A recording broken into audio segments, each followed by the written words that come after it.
Soldier's Heart by Alex 51324. Chapter 25.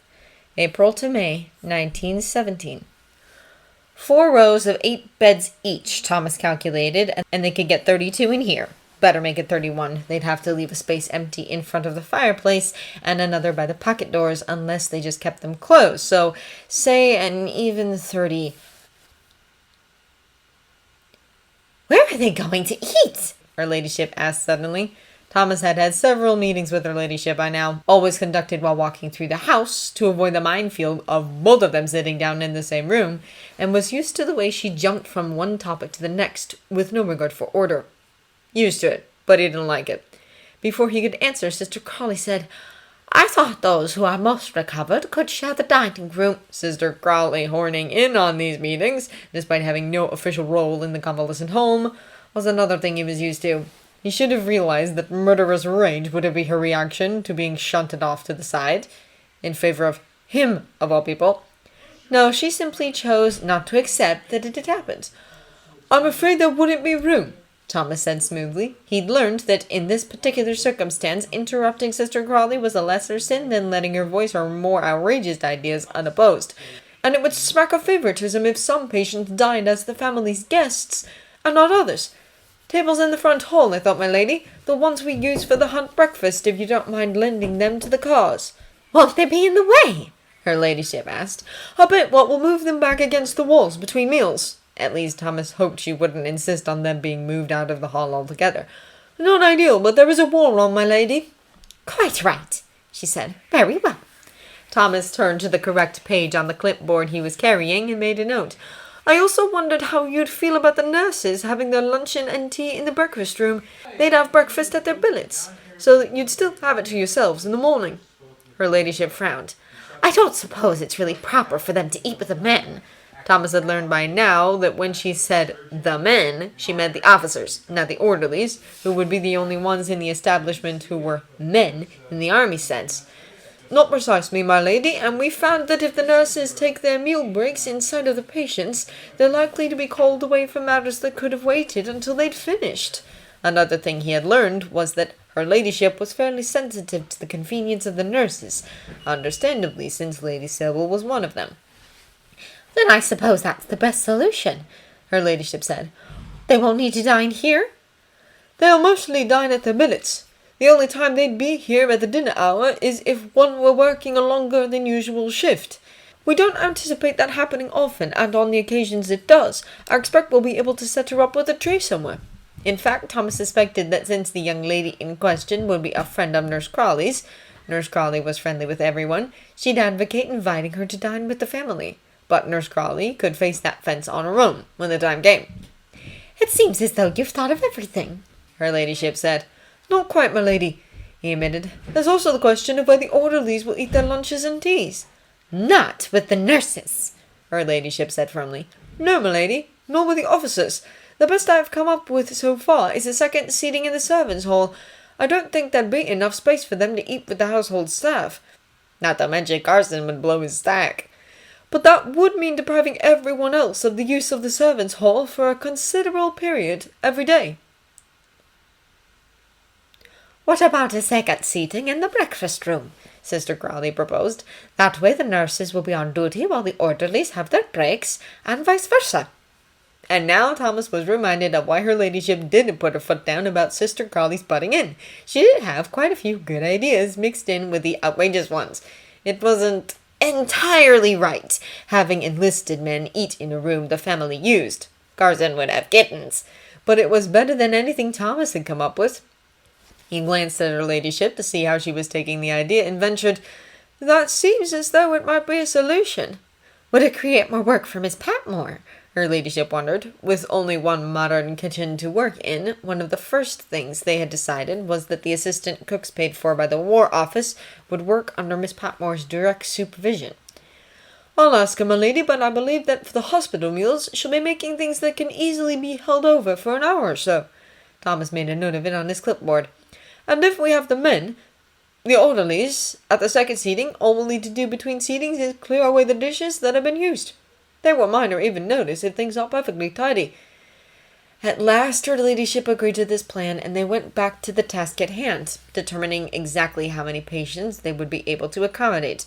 As Thomas frequently reminded her ladyship, that number had to be supplied to the War Office before they would allocate personnel and equipment. So far, they had determined the fate of most of the ground floor rooms, and Thomas had high hopes of moving on to the guest bedrooms sometime this century. Unfortunately, with Miss Crawley involved, nothing was ever really settled, unless it had been settled to her liking.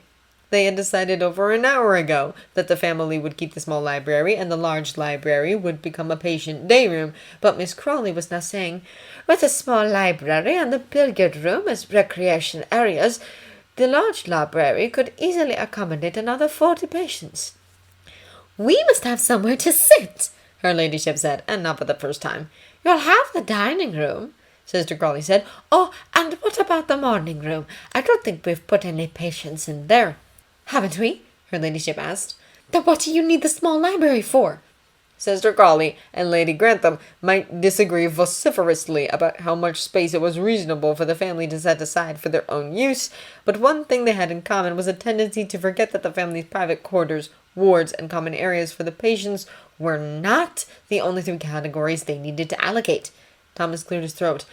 "Currently, my lady, ma'am, we have the morning room down as linen room, pharmacy stall, wardmaster's office, and orderly's room." The latter two of those were particular points of contention.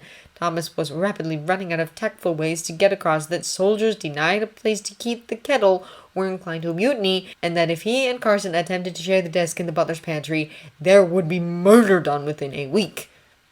Beyond that, they had already chosen the morning room for those purposes because it was so uncomfortable, cold in winter and hot in summer, that the family hadn't used it in half a century.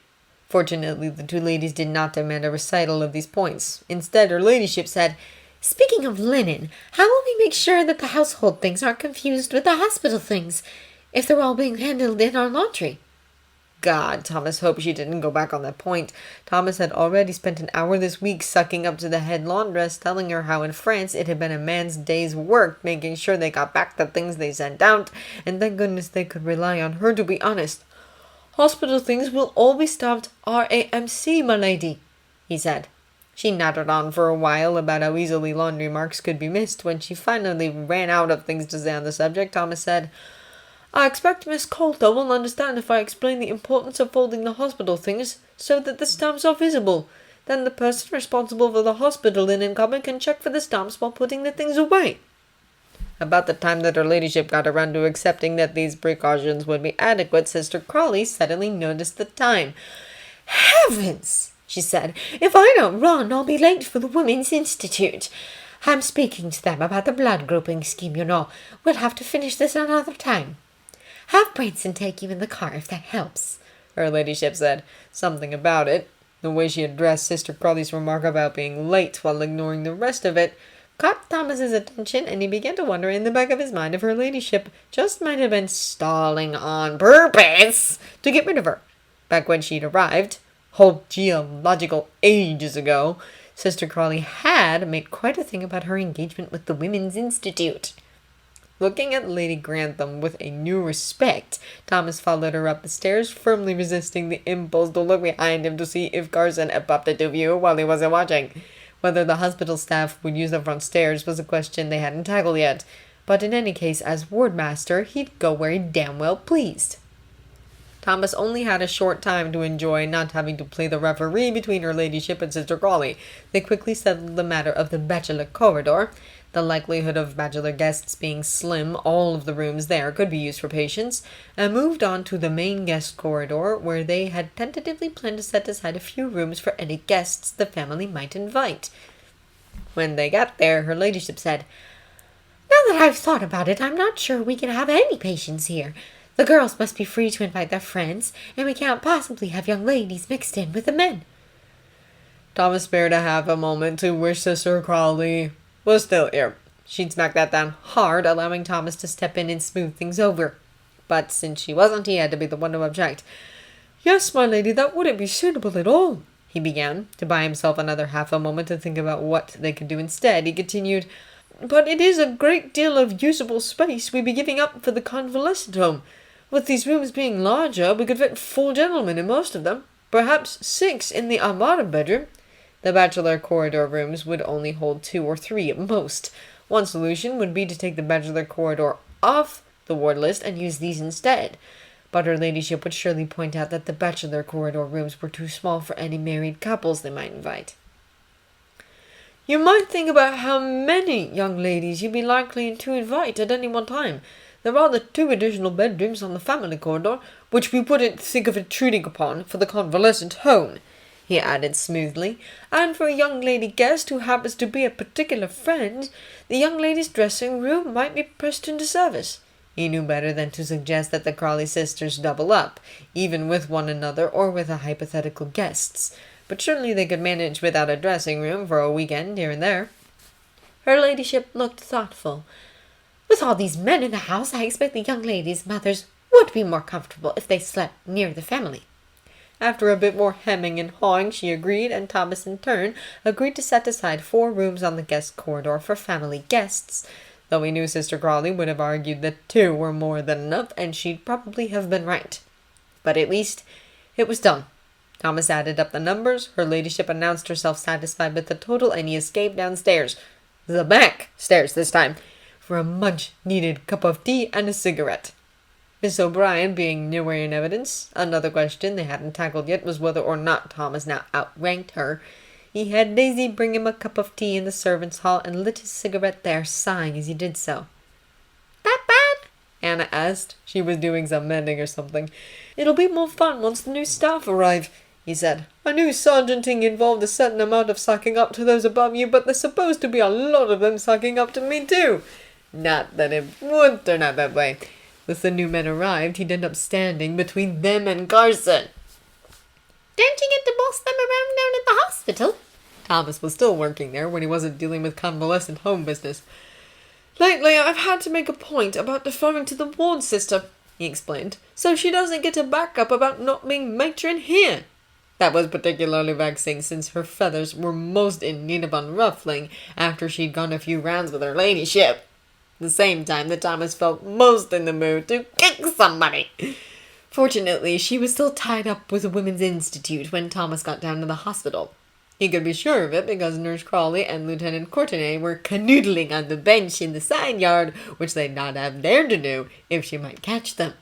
Well, they were sitting side by side and talking, but they might as well have been canoodling with the way Lieutenant Courtenay ducked his head and laughed at something Nurse Crawley had said. Not for the first time, Thomas noticed that Courtenay looked a bit like Peter when he did that. Reminding himself that he liked them both and was happy for them, he said politely, "Nurse, Lieutenant?" Perhaps not quite politely enough. "Have Mamma and Cousin Isabel been giving you a hard time again?" Nurse Crawley asked. "A bit," Thomas admitted, "but we've managed to settle the number of patients, 124. It was fairly big for an officer's convalescent home. Farley Hall only took 86. "That's splendid," Nurse Crawley said. "I hope we'll be able to start moving patients in soon," she added with a glance at Lieutenant Courtenay. "That'll depend on how long it takes the War Office to allocate equipment and personnel," Thomas said. He chose not to point out that if she was thinking of introducing Courtenay to the family, she didn't wait for him to move up there with a lot of other patients. She could just invite him. Thomas was happy for them, but there were plenty of other people they could turn to if they wanted advice on how to conduct their courtship. "I expect new personnel will come as a relief," Courtenay said. "You seem to be run off your feet lately." "I manage," Thomas said. "Goodness," Nurse Crawley said. "I must go in and see if there's anything to be done before tea. No, don't get up," she told Lieutenant Courtenay. "I expect Sergeant Barrow can take you in when you're ready." With Sister Crawley away at her meeting, Thomas ought to be checking if anything needed doing before the patient's tea. But Nurse Crawley was an honorary officer, so if she wanted him to stay with Courtenay, he carefully didn't think of any of the myriad ways he could have gotten out of it if she'd asked him to do something he didn't actually want to do, and said, "Of course." Inviting Thomas to sit down next to him, Courtenay said, "I could just about make it back in with the cane." He paused to a cigarette. "But I do move things around. My big accomplishment for the day was going in the shop on my own to buy these." He indicated the cigarette packet. "The shopkeeper didn't stiff you on the change?" Thomas asked, lighting one of his own. No, in fact, once you realized I was blind, you made quite a fuss about the lazy girl not coming into the shop to help me. So I said I'd asked Nurse Crowley to wait outside, and she practically begged me not to tell anyone what she'd said. Thomas could easily imagine the pinched-faced shopkeeper's horror at realizing she'd called Lady Sybil a lazy girl.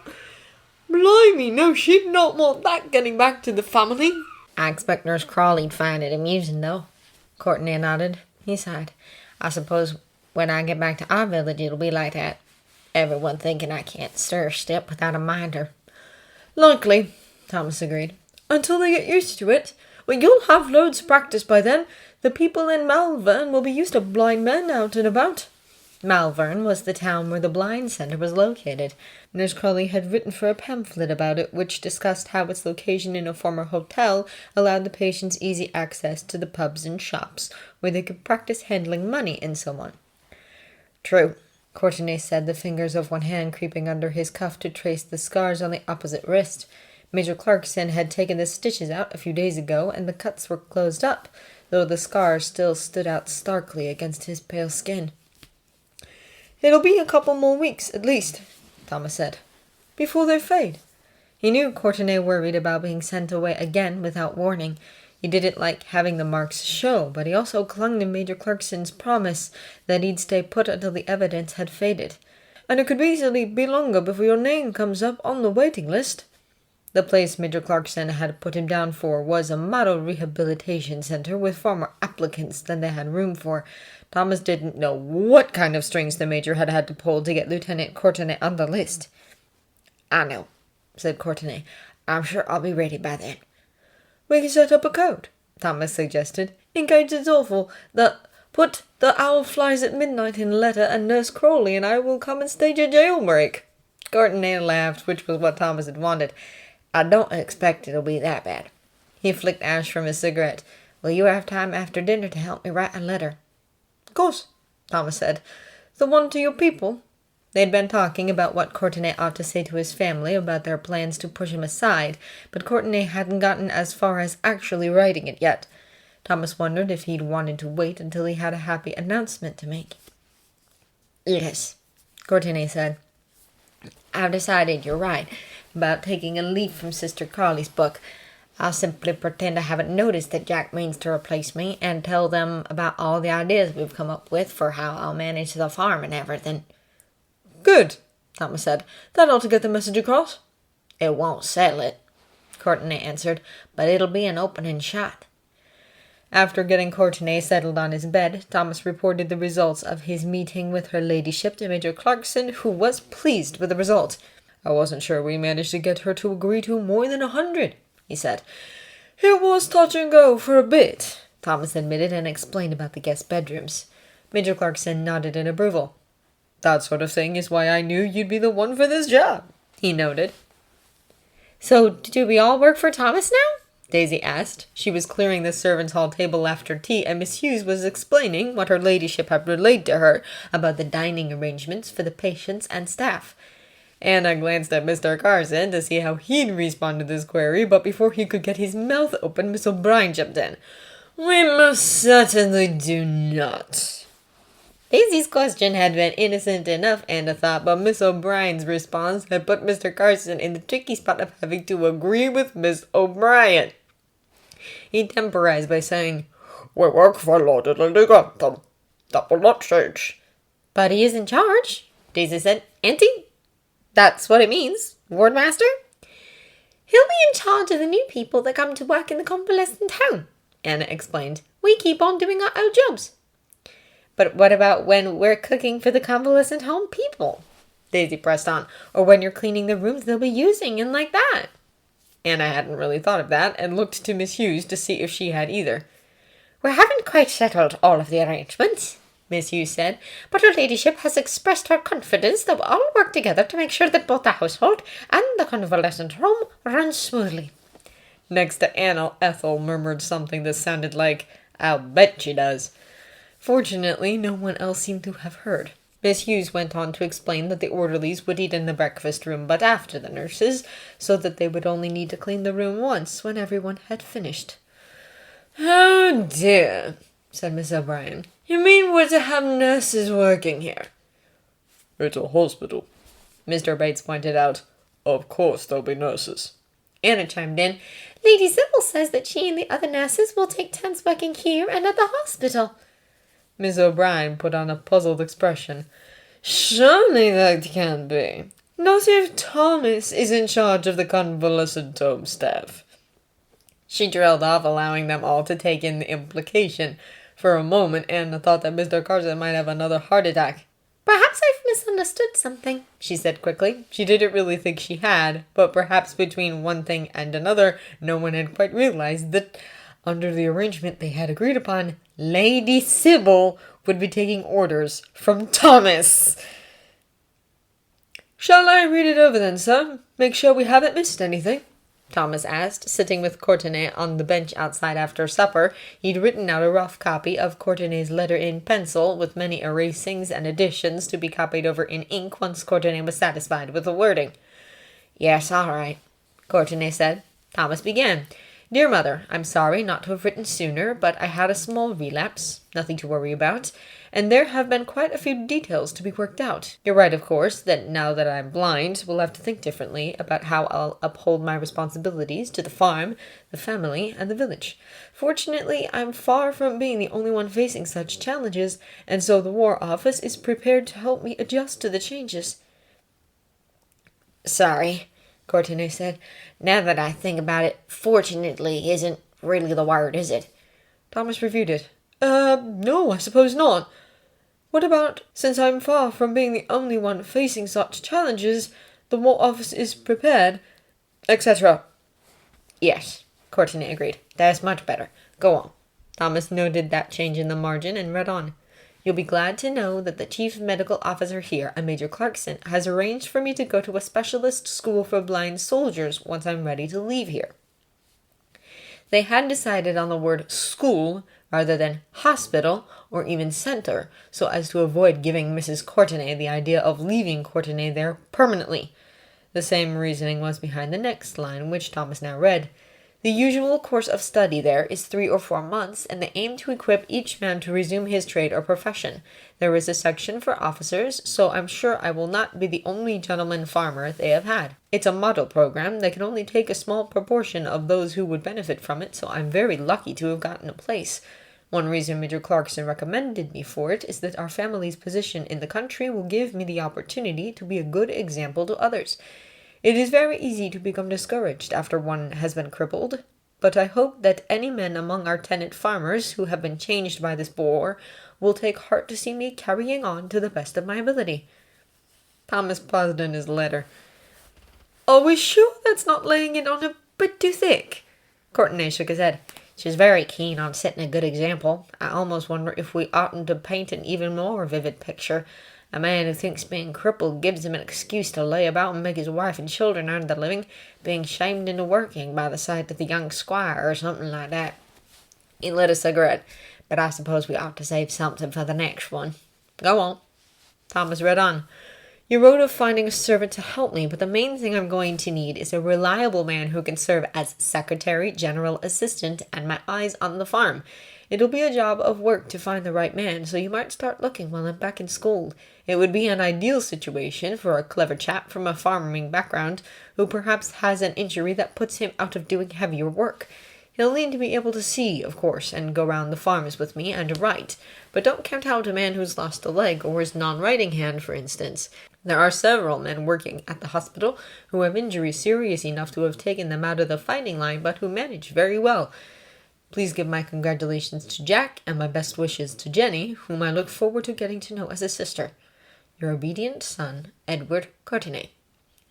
Thomas looked expectantly at Courtenay, then, remembering, said, Is that everything you wanted to say, sir? There was nothing in there about Nurse Crawley, for example.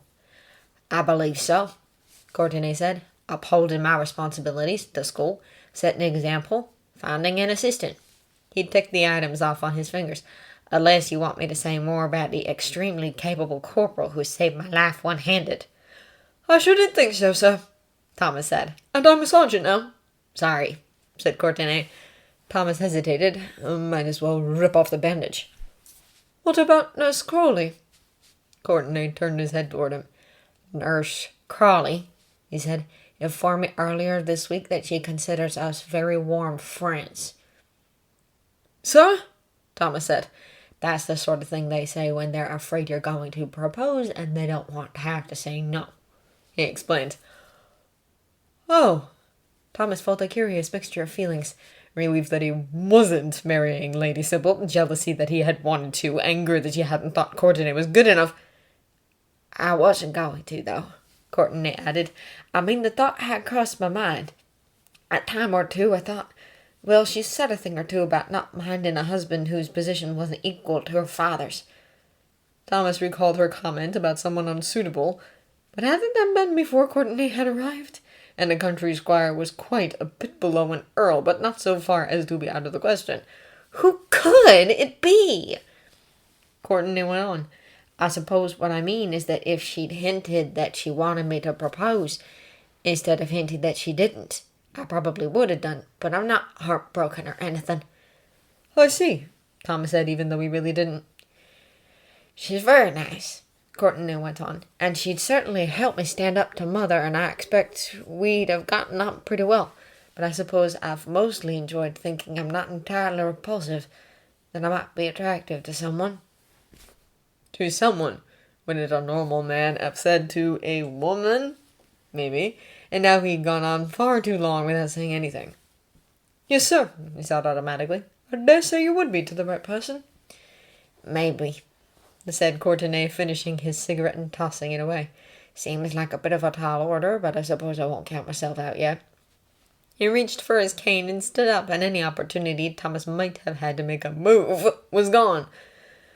No, I wouldn't do that, he said, standing up as well. I'll make a fair copy of this and bring it for you to sign in the morning, all right? Courtenay nodded. Thanks, Barrow. You're a pal. The question of whether you're a pal meant the same thing as warm friends occupied Thomas's mind for most of the walk up to the house. We wondered if you were stuck at the hospital overnight again, Anna said as he went into the servants' hall and sat down. Daisy was laying the table, and Carson and Miss Hughes hadn't come in yet, so he wasn't quite late for dinner. I was helping a patient with a letter, Thomas explained. Your Lieutenant Courtenay? She asked. He's not mine, but yes, he added. Apparently Nurse Crawley's told him she considers them warm friends. Oh, Anna said sympathetically. Was he upset? So Courtenay was right about what it meant. Still didn't answer the pal's question. I'm not sure. He said he wasn't, but... well, I'm not sure. Speaking of letters, Bates said, you had one in the Evening Post. Thomas went over to his pigeonhole to get it. An army envelope, the wardmaster's handwriting. Thomas had written to tell him about his new post. Should be all right, though Thomas couldn't help thinking of the reaction he'd get from Carson if he wrote to tell him he'd just been made a butler. He opened it and read, 23rd of April, 1917. TB. Glad to hear your news, son. I expect you'd have made sergeant about now if you'd stayed here too. They've been snatching blokes away from us left and right to put into combat units. Running a convalescent home with a genuine lady in charge seems like a fucking nightmare to me, but I'm sure you'll be good at it. And I don't need to tell you to watch your fucking language. I don't know if any of your lads have written to you yet with the bad news. With the wardmaster's joke about watching his language at the top of his mind, Thomas just managed not to swear, but his hand clenched, crumpling the paper. Is something wrong? Anna asked. Thomas shook his head and read on. Rollins, Eakins, and Hutchinson caught a packet. Shrapnel shell. Rollins should come out all right. Foot blown off, but we sent him back to base a couple of days ago, and I'm pulling strings to get him sent to the Royal Orthopedic once he's out of France. Keep me posted, and when it's finally over, we'll get a fucking drink, all right? W.T. God damn! He took a deep breath. Anna put her hand on his arm. What is it? Remember those letters I used to get before I went? I don't know if you've heard, but... He swallowed hard. It's started up again, that's all. 2 of my men were killed and my mate lost his leg. I'm sorry, Anna said. Thomas shook his head. Eakins was this little cockney bloke who hadn't had a decent meal in his life before he joined the army. Could barely read. Right hard worker. The Yorkshire Victoria Cross. Hutch would have been looking after him when it happened. He did that. Big bloke, barman about your age. He nodded to Bates. Strong as an ox. Usually paired him up with one of the runty lads because they'd work until they fell over, Eakins and Wallace. Carson and Miss Hughes came in then, and Thomas stood automatically with the others. As they sat down again, Carson started holding forth, but with his mind half in France. Thomas didn't realize until Carson paused and then rumbled, Well? that he was being accused of something. What? He said vaguely. This may not be the time, Mr. Carson. Bates said. He's just had word that some of his friends were killed. Thomas braced himself for some unpleasant remark, but all Carson said was, I'm sorry to hear that. Lang surprisingly spoke up. It's such a waste. The whole thing is such a waste. Carson cleared his throat. They died in service to their king and country. We cannot say that was a waste. Don't! Thomas said. Everyone turned to look at him. Don't talk as if you knew anything about it. You don't have the right. I beg your pardon, said Carson acerbically. but I will speak on any subject I choose just because you... Thomas shoved his chair back and fled to the courtyard. He just lit a cigarette and the door opened, casting out a shaft of light, and Lang stepped out. Thinking of Rollins, Thomas shifted over on the crate he was sitting on. Lang sat down beside him. They can't understand, he said. If they haven't been there, they haven't seen it, they just... I know, Thomas said. He was probably trying to be... He shook his head. Not kind. Carson wasn't kind. Magnanimous, sanctimonious fucker. Imagine him in a trench, Lang said. He'd probably fainted away the first time he stepped on a corpse. Thomas laughed, imagining the look on Carson's face. He wouldn't even last that long. He'd get his head blown off first thing because he's too good to fucking talk. He might stand up on the parapet to give the Hun a piece of his mind, Lang suggested. What would he say? Thomas wondered. To the poor fucker who had the bad taste to get his brains all over his nice clean uniform. I don't know, but he'd stop by telling him to stand up straight and pull himself together, Lang said, imitating Carson's voice. You know what might make him understand? Thomas said. If we tell him that in the trenches, the officers don't even dress for dinner. They both collapsed into giggles. Nice, Lang said when he got his breath. Imagine Mr. Carson with lice. Thomas shook his head. Company baths. In his best Carson voice, he said, I beg your pardon, but I will not take my kit off. I don't care if you are a sergeant. I regard the suggestion as utterly indecent. Lang laughed so hard he almost choked. No, but the first time someone told him to shift his fucking ass. Then abruptly, as the hilarity had overtaken them, Lang sobered. If he saw that boy William blown to pieces in front of him, what would he say then? He might care, Thomas said seriously. He likes William. He might care if William comes back blind or legless or gassed out or balmy. He might care, or he might decide William had it coming. You think so? Lang asked. I don't know. Thomas wasn't sure why he'd said it, but now that he had, it seemed true. He took a real dislike to Bates when he first showed up. Really? Yeah, I'm not sure what changed. He does change his mind about people, though. He liked me my first week or two. Thomas did know what had changed there. Because he found out about... Yeah, Thomas said. I'm surprised he didn't sack you, Lang noted. Well, he didn't catch me in the act or anything like that, Thomas said, wondering what Lang was imagining. It was probably a lot more lurid than what had really happened. Mr. Bates, when he was telling me about it, you did want him to tell me about it, didn't you? Want is too strong of a word, Thomas said. But I thought you had better know since everyone else does. Oh, Lang said. Well, he said he'd wondered if you'd... tried something with Mr. Carson. Thomas let out an involuntary yelp of disgust. Ooh! God, no! But if Bates was speculating about that, it might be better to let the real story out. Nothing quite that bad, but I don't know if you've noticed, but Carson can be a little Queenie. At Lang's blank expression, he added, Effeminate. Not a lot, and less now than before. But honestly, if you had to guess, him or me? Lang nodded. I see what you mean. So I've been here a couple of weeks, and the Dowager came to dine. You've encountered the Dowager. She'd been at the ill-fated dinner party. Briefly, Lang said. She's catty, Thomas said, and if she's bored enough, if the family aren't rising to the bait, she'll rope you into it. Servants, I mean. And Carson plays up to her. She likes it. I've forgotten the exact details. They had been blotted out by the sheer horror of what happened next. But she said something catty to him. He said something catty back, and I wasn't used to her yet then, so when we got back in the servery, I asked him if it was really alright for him to drop so many hairpins in the dining room. Lang looked puzzled. Right, being normal, the phrase wouldn't mean anything to him. It means... Thomas had to think for a moment about how to explain what it meant. Sending out signals that you're... You know... I have no idea how he knew what it meant, since he isn't, but he slapped me into the wall and he's hated me ever since. He frowned. He took the wine glasses I was holding out of my wages, too. Blimey, Lang said.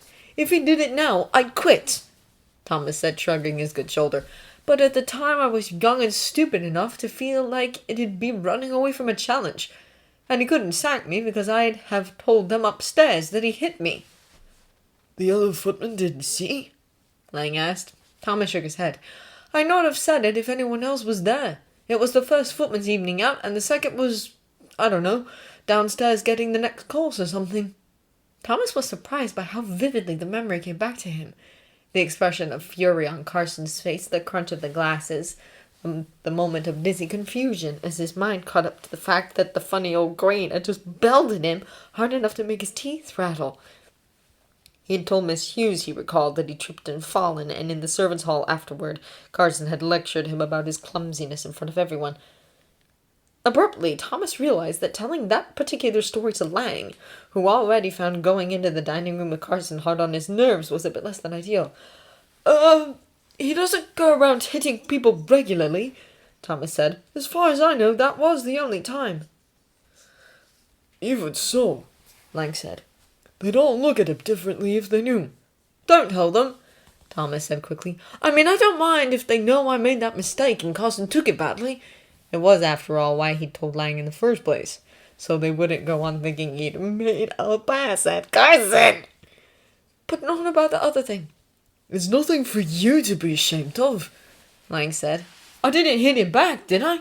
Thomas asked, flicking away his cigarette end. He stood up. Better get back if we don't want to be sent to bed without our suppers. No one took any particular notice of them when they resumed their places at the table and helped themselves to what was left of the meal. There wasn't much left, but then Thomas wasn't particularly hungry, and Lang didn't seem to be either. He was still pushing his food around on the plate when Daisy started clearing the table. Miss Hughes, getting up to leave, said, Thomas, when you've finished, come to my sitting room. Yes, Miss Hughes, he said. Fortunately, Anna was still at the table, so when Carson and Miss Hughes were gone, he turned to her and asked, What's that about? About the nurses, Anna said. What about them? Weren't you listening when Mr. Carson asked you? They're wondering who's going to supervise them up here with Miss Crawley down at the hospital. Oh, got on to that, did they? He'd known they would sooner or later, and that it would take some fast footwork to explain, but he really wasn't in the mood. Miss O'Brien did, Anna explained. Figures. So who will be supervising them? Anna asked. Thomas raised an eyebrow. No, Anna said. Does her ladyship know? It was me or Miss Crawley, Thomas said. There's a bit of finagling we did about how the under-the-ward sisters charge that I'm only directing them in the performance of their duties in her absence. I've done it before down at the hospital. Mr. Carson's not going to like it. Hannah pointed out. The rest of them maybe, but Lady Sybil? I know he isn't, Thomas said, but it isn't actually his decision. Still, he was glad that Miss Hughes was going to be there when he told him, and even so, he wasn't in much of a hurry to do it. But there was only so long he could go on pretending to be eating. When he went and knocked on Miss Hughes's door, Carson was already in there, sitting in one of the 2 chairs in front of her fire. Thomas, without waiting to be asked, brought around the chair from her desk. He was the fucking ward master. He wasn't going to stand there on the carpet like a naughty hallboy. So you're wondering about the supervisory arrangements for the medical personnel?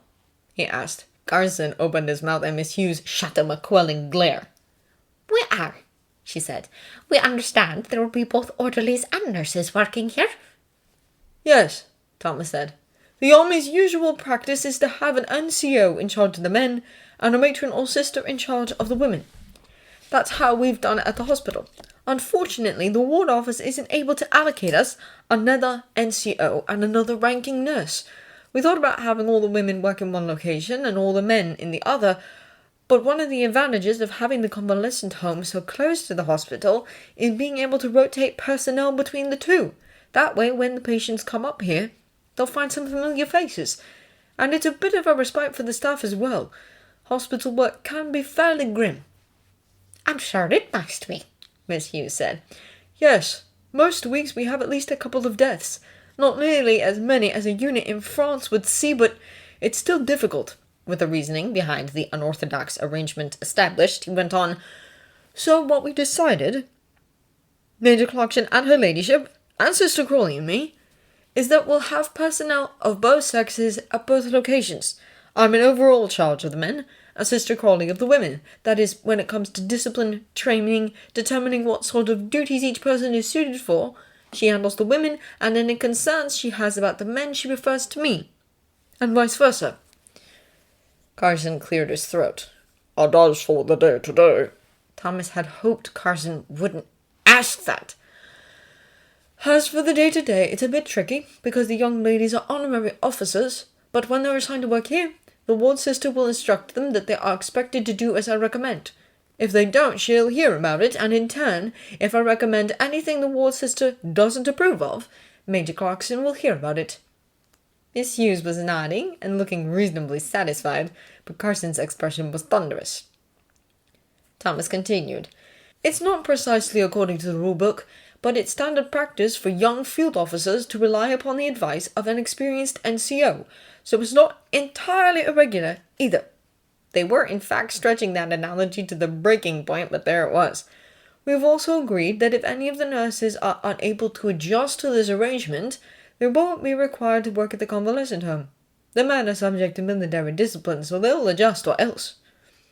And her ladyship has agreed to this? Carson asked skeptically.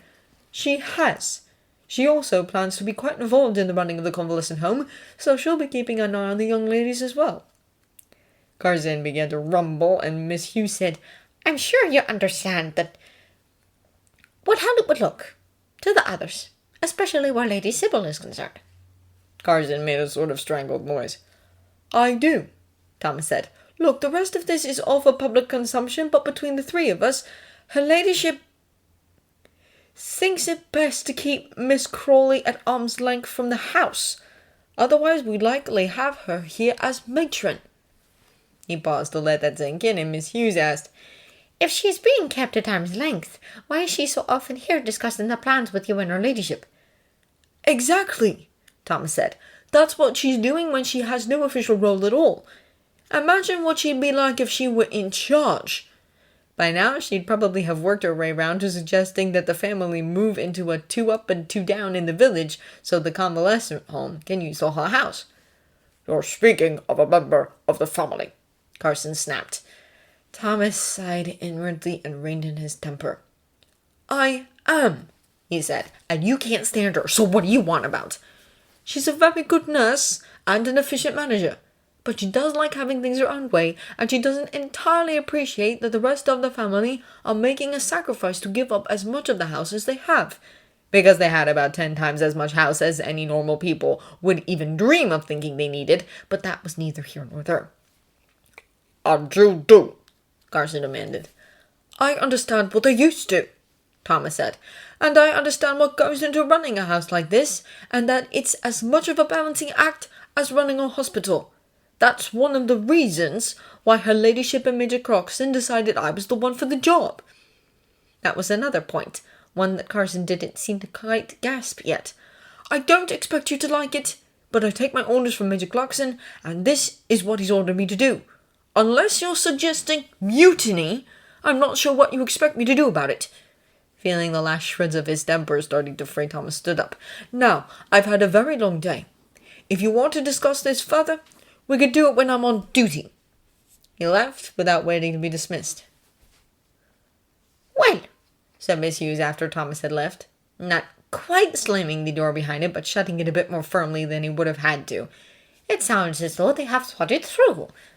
I don't believe it, said Mr. Carson. Her Ladyship can't possibly think. He let out a gusty sigh, apparently unable to even voice what Her Ladyship could possibly think.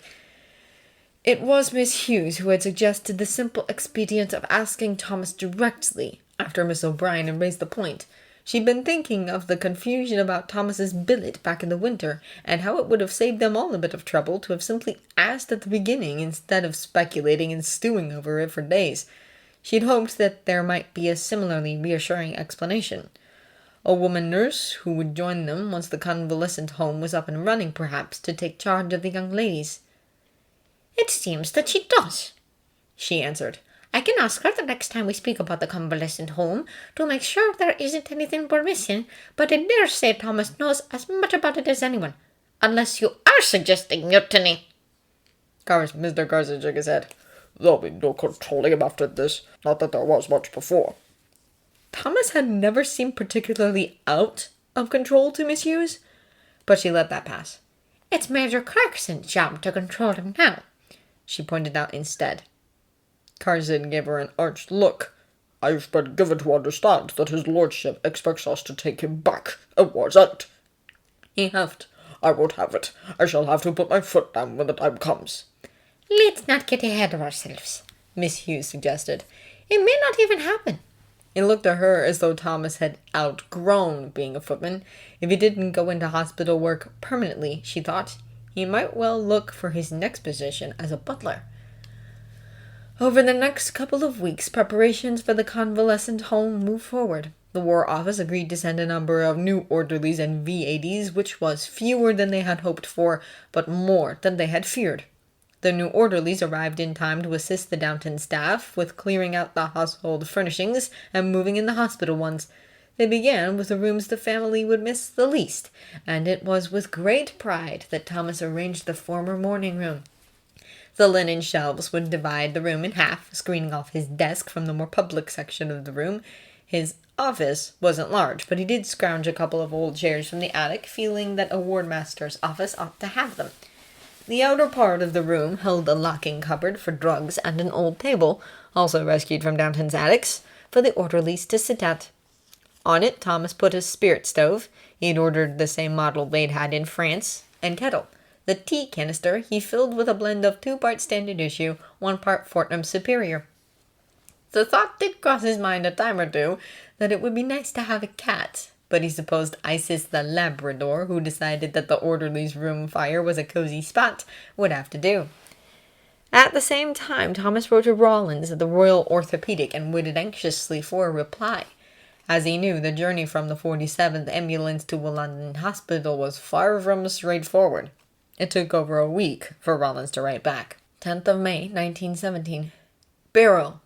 I'm in London now and not feeling too shabby. It hurts some where my foot was, but the worst bit is when I wake up in the middle of the night and go to put my feet on the floor. I forget, But they tell me I'm missing foot's not bad at all, as these things go. And once the stump's healed enough to put a wooden one on, I shouldn't have too much trouble. We were just doing a normal stretcher party when it happened. Not even a particularly bad night. We were just in the wrong spot at the wrong time. Babcock was with us too, but he only cut a few small pieces, so he's all right. Hutchkins was quick, but Egan's hung on for a while. Wallace is taking it pretty hard. Or he was, anyway. I don't know what's been going on since I left. Do you ever make it down to London when you get a day off? I wouldn't mind seeing you. Rollins. By this time, they were about a week out from opening the convalescent home. He hadn't had a half day since the fishing trip with Courtenay, and he hadn't expected he'd get one until the convalescent home was up and running smoothly, if it ever was. But it was Rollins, and he wouldn't have asked if it weren't important, so Thomas asked to speak with Major Clarkson. Barrow? He said when Thomas had fallen into parade rest in front of his desk. I was just about to send for you as it happens. The War Office will be sending us the rest of the beds this coming Monday. Very good, sir, Thomas said. The beds, for the convalescent home, of course, were the last major item that they had been waiting to hear about. He needed to be there for that, of course, but Tuesday might be quiet. And we'll be getting a consignment of patients from the York Hospital on Tuesday afternoon. Sir? They had been expecting to begin moving their own patients to the convalescent home sometime toward the end of next week and begin taking patients from other small hospitals in the area the following week. The War Office would like us to get up to full capacity as quickly as we can, Major Clarkson explained.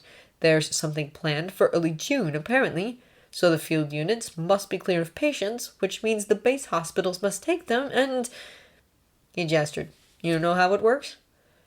Yes, sir, Thomas said automatically. Patients would be pushed back along the chain of evacuation until there was no further back to send them. I trust we can be ready? Yes, sir. Mentally, Thomas ran through the list of things to be done. The linens were due to be delivered on Friday, and now they'd have to be laundered, folded, and put away before Monday. Miss Coulter, the laundress, would kick like a cart horse, so we'd best set aside at least an hour tomorrow, Thursday, for sweet-talking her. And another hour on Friday for checking that they'd remembered to fold the things so the stamps showed. The dishes and cutlery for patients' use had arrived, but were still stacked in crates in the old scullery. They hadn't sorted out yet where they'd be stored. That meant sparring a few rounds with Miss Hughes and Miss Patmore, if he was lucky, and Carson didn't decide he needed to be involved in the decision. Best schedule that for tomorrow as well, so the actual putting away could, with luck, take place on Friday. The stuff from the medical supplies depot, drugs, bandages, thermometers, and so on, was coming Saturday. Checking the deliveries alone would take half a day, and if they were opening on Tuesday, they'd need to get those things put away as well, and finish moving all the stuff out of the silver room, since that was where they had decided the medical supplies would go. That task didn't demand Thomas's constant presence. Carson had informed him that he would be supervising it, but since his lads would be doing most of the work, he had to keep an eye on things and stop them getting off on the wrong foot with Carson. It'll be tight, sir, but we'll be ready. I'm sure you can manage, Major Clarkson said. I've just telephoned to Lady Grantham about the new timetable. She says everything is going as smoothly as can be expected, and that you're to be commended for keeping on top of things. That's kind of her to say, Thomas said automatically. In fact, he'd let the matters of the dishes and the silver room slide because he knew it would mean an argument. He would get everything done, but he certainly wouldn't be taking a day off in the middle of it. Moving on, Major Clarkson asked, What is it you wanted to speak with me about? Nothing, sir. That is, I was hoping I could manage some time off to run down to London for a day, but with a new timetable I don't need to ask. No, Major Clarkson said. You don't. In fact, I'm surprised you would in any case. You know how busy we are just now? Of course I fucking know. Yes, sir. Major Clarkson sighed. What is it you need to do in London? Reminding himself that there was no reason whatsoever to lie, Thomas explained. One of my men from my section in France has just been sent home. Lost his leg. He asked me to come see him in the hospital. I see, said Major Clarkson. I'm sorry.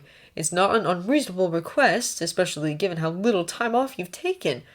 But I don't see how we can manage it.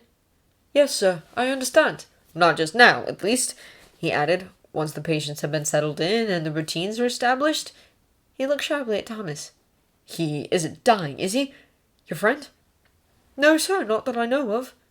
Clarkson sat back in his chair. Perhaps toward the end of the month. Remind me then.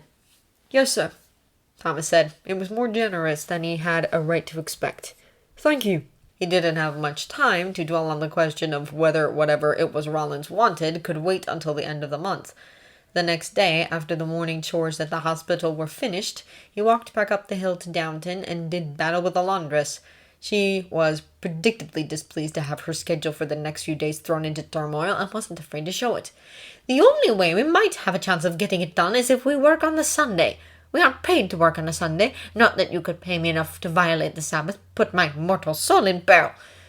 Thomas wondered if it would do any good to point out that soldiers fought and died on the Sabbath the same as any other day. Likely not. He waited for her to wind down and said, "What do you suggest, Mrs. Coulter?" This was a trick he'd learned recently. Most people, apart from Sister Crawley, had no more aim in mind when they complained than a dog had when it howled at the moon, and if asked to produce a solution, would shut up. Well, they could have sent the sheets any time before now, couldn't they? She asked. We've known about this convalescent home business for weeks now. Why are we only getting sheets a few days before? Thomas almost said the War Office works in mysterious ways, but realized just in time that, given Miss Coulter's remarks about the Sabbath, she might not appreciate blasphemy either. "You're right," he said. "They could have, but they didn't, and at this point there's no getting them any faster than tomorrow. They'll need to be clean for the patients to lie on them on Tuesday. I cannot get the sheets to come any sooner, or the patients any later. Is there anything I can do to help you get your part done in time?" "Like what?" she said suspiciously. "I have no idea. That's why I asked you, you old bat." "I could give you a couple of orderlies for a day or two," he suggested. "Men! In here!" She shook her head. "Oh no, when we get the coppers going, the air's so wet your clothes stick right to you. 'Twon't be decent to have men." "Well, men are all I've got," Thomas said. "What if I sent some to do some of the work on Sunday when you're not here?" "Have they worked in a laundry before?" she asked. Thomas mentally reviewed his section. "Not that I can recall." Her red, round face creased up in confusion. "What? "No." Then I can't have 'em in here mucking up the place," she said. "Heaven knows what I'd find when me and my girls come back on Monday." Thomas thought she was probably right. When she produced no suggestions of her own, Thomas pulled out the big gun. "Well," he said, "should we ask her ladyship how we ought to solve this problem?" No one had ever responded to this question in the affirmative before, and Miss Coulter, fortunately, did not break form. After a great deal more hemming and hawing, she finally concluded that if they put in a bit of extra work, they'd probably be able to manage after all. So that was one item he could tick off the list, though he'd be unsurprised if they had to go through it again at least once before Tuesday. But he couldn't rest on his laurels for long. Next up was the cracker whip problem. "Can't you put them on the shelves in the old scullery?" Miss Patmore asked. "I'm not sure that's suitable," Miss Hughes put in delicately. "Why not?" Miss Patmore asked. "There's plenty of room in there." "We're using it as the sink room," Thomas explained. "And what's that?" Miss Patmore demanded. "It's where they wash things," Miss Hughes said. "Hospital things." Miss Patmore continued to look blank. Thomas sighed. "Bedpans," he said. "Sick basins. Dressing trays. They've had dirty bandages in them. Unless you want a dysentery outbreak, we can't have dishes in the same room with all that." "Yea, thank you, Thomas," said Miss Hughes tartly. After much considering of alternatives, they finally settled on the boot room. Although since the shelves in there were used to hold anything and everything that the servants didn't know where else to put, clearing space for them would be another full day's work. "You can have some of the orderlies do it," Miss Hughes said cheerily. "You'll know what things we need to keep on hand and what can be thrown out or taken down into the cellar." Of course he could. In all this spare time he had weighing on his hands. He'd have to do it at the same time as they were clearing the silver room, he decided. That way he could supervise the boot room clear out and keep an eye on how his lads were getting on with Carson. Unfortunately, that meant he had to pin Carson down on when they'd do the silver room. "Before Saturday?" Carson demanded when Thomas put it to him. "When in heaven's name do you think I'll have time to do that? We've the Frobishers coming to dine on Friday. Tomorrow, in case you've forgotten." "It would be best," Thomas said carefully, "if we could have the space available by Saturday afternoon, so we can move the medical supplies in directly. But if that is impossible, Monday at the absolute latest. Monday morning before the beds arrive." "Why must you always leave everything until the last minute?" "Because I knew you'd be awful about it regardless. I'm very sorry, Mr. Carson, but as I said, the War Office took us by surprise, moving the opening up a week earlier than we'd expected. And you've known as long as I have that we were going to have to do it. You could have suggested a day." If you aren't able to supervise the operation, I'm sure we can manage on our own. I would not have a lot of sticky fingers pawing all over the silver without my direct personal supervision, Carson snapped. That's what I thought, but you seem to be telling me that you aren't able to do it. Surely you could put the medical supplies somewhere else, Carson said, managing to make medical supplies sound like an obscene word. I don't see why we should have to put all of the silver into storage. It wasn't all of the silver. The commonly used pieces that lived on shelves in Carson's pantry would stay there, and there was space enough for a few others that Carson couldn't bear to be parted from. Lady Grantham agreed that doing so was a sacrifice she was willing to make for the war effort. It isn't as though they've been doing a lot of entertaining in pre-war style. That isn't the point. Then what is the point, Mr. Carson? If you can help me to understand the problem, perhaps we can come up with a solution. The point, of course, was that Carson didn't like the convalescent home very much, and he liked Thomas being in charge of it even less. But Carson could hardly come out and say that, and so changed the subject. Saturday morning, then, if we must. And mind the men you send. No, we won't have any barracks language in this house. Yes, Mr. Carson, Thomas said, and mentally kicked himself for saying it. He didn't work for Carson. He could have said, all right, or we'll do our best, or anything like that. He was also, he thought gloomily as he trudged back down the hill to the hospital, going to have it made clear that they couldn't call him Thomas in front of his men. They ought to call him Sergeant Barrow, and doubtless would if it were anyone else, but he could live with just plain Barrow. Saturday, Thomas lined up the men he'd chosen for the day's work in the hospital's side yard. You've all been to the house before, but don't think just because we're downstairs today you can make yourselves at home. That means, for starters, no trying anything with any of the women. Griff, I'm looking at you, he added to the one-eyed former artilleryman who spoke frequently of his exploits with estaminet girls in France. There's one maid, Ethel, who'll flirt with anything in trousers. You might as well enjoy it, since she'll keep doing it either way. But keep your hands to yourself, and don't say anything you wouldn't say in church. Got it? Yes, Sarge, they said. Second, the butler won't have foul language. And as far as he's concerned, blast his foul language. If you fucking cunts say anything worse than that, there'll be hell to pay. That got the expected laugh, which Thomas hoped would help them remember this crucial point. You call the butler Mr. Carson, and the housekeeper Miss Hughes. One of the new lads half raised his hand. And what about his nims and all them? His lordship, Thomas said. If you call him his nibs or anything like it in front of Carson, he'll have a heart attack. It's unlikely we'll be seeing any of them today. They don't come downstairs much. But if they do come downstairs, you'll know, because it'll be like a general just walked into the barracks. All you've got to do is brace up and keep your mouth shut. If they speak to you, which is even less likely, he's Colonel Grantham or Sir, and she's my lady. So are the young ladies. Franklin frowned and said, What about Nurse Crawley? When we're all working up there, I mean. Do we have to start calling her my lady? That was another item on Thomas's list that he'd been putting off. I'll ask her before we open. It won't come up today, since she's down here, he went on. Moving back to Mr. Carson, those of you who are helping with the silver, no jokes about pocketing the spoons. He already thinks you'll rob the place blind if you get a chance, and he's got no sense of humour on that subject. Or any other, really. The only places you can smoke are the courtyard and the servants' hall. And for the servants' hall, none of Mr. Carson or any other women are present. You will not be smoking as you work. A number of them groaned at that, and Thomas reminded them, I don't like it any more than you do. Last thing.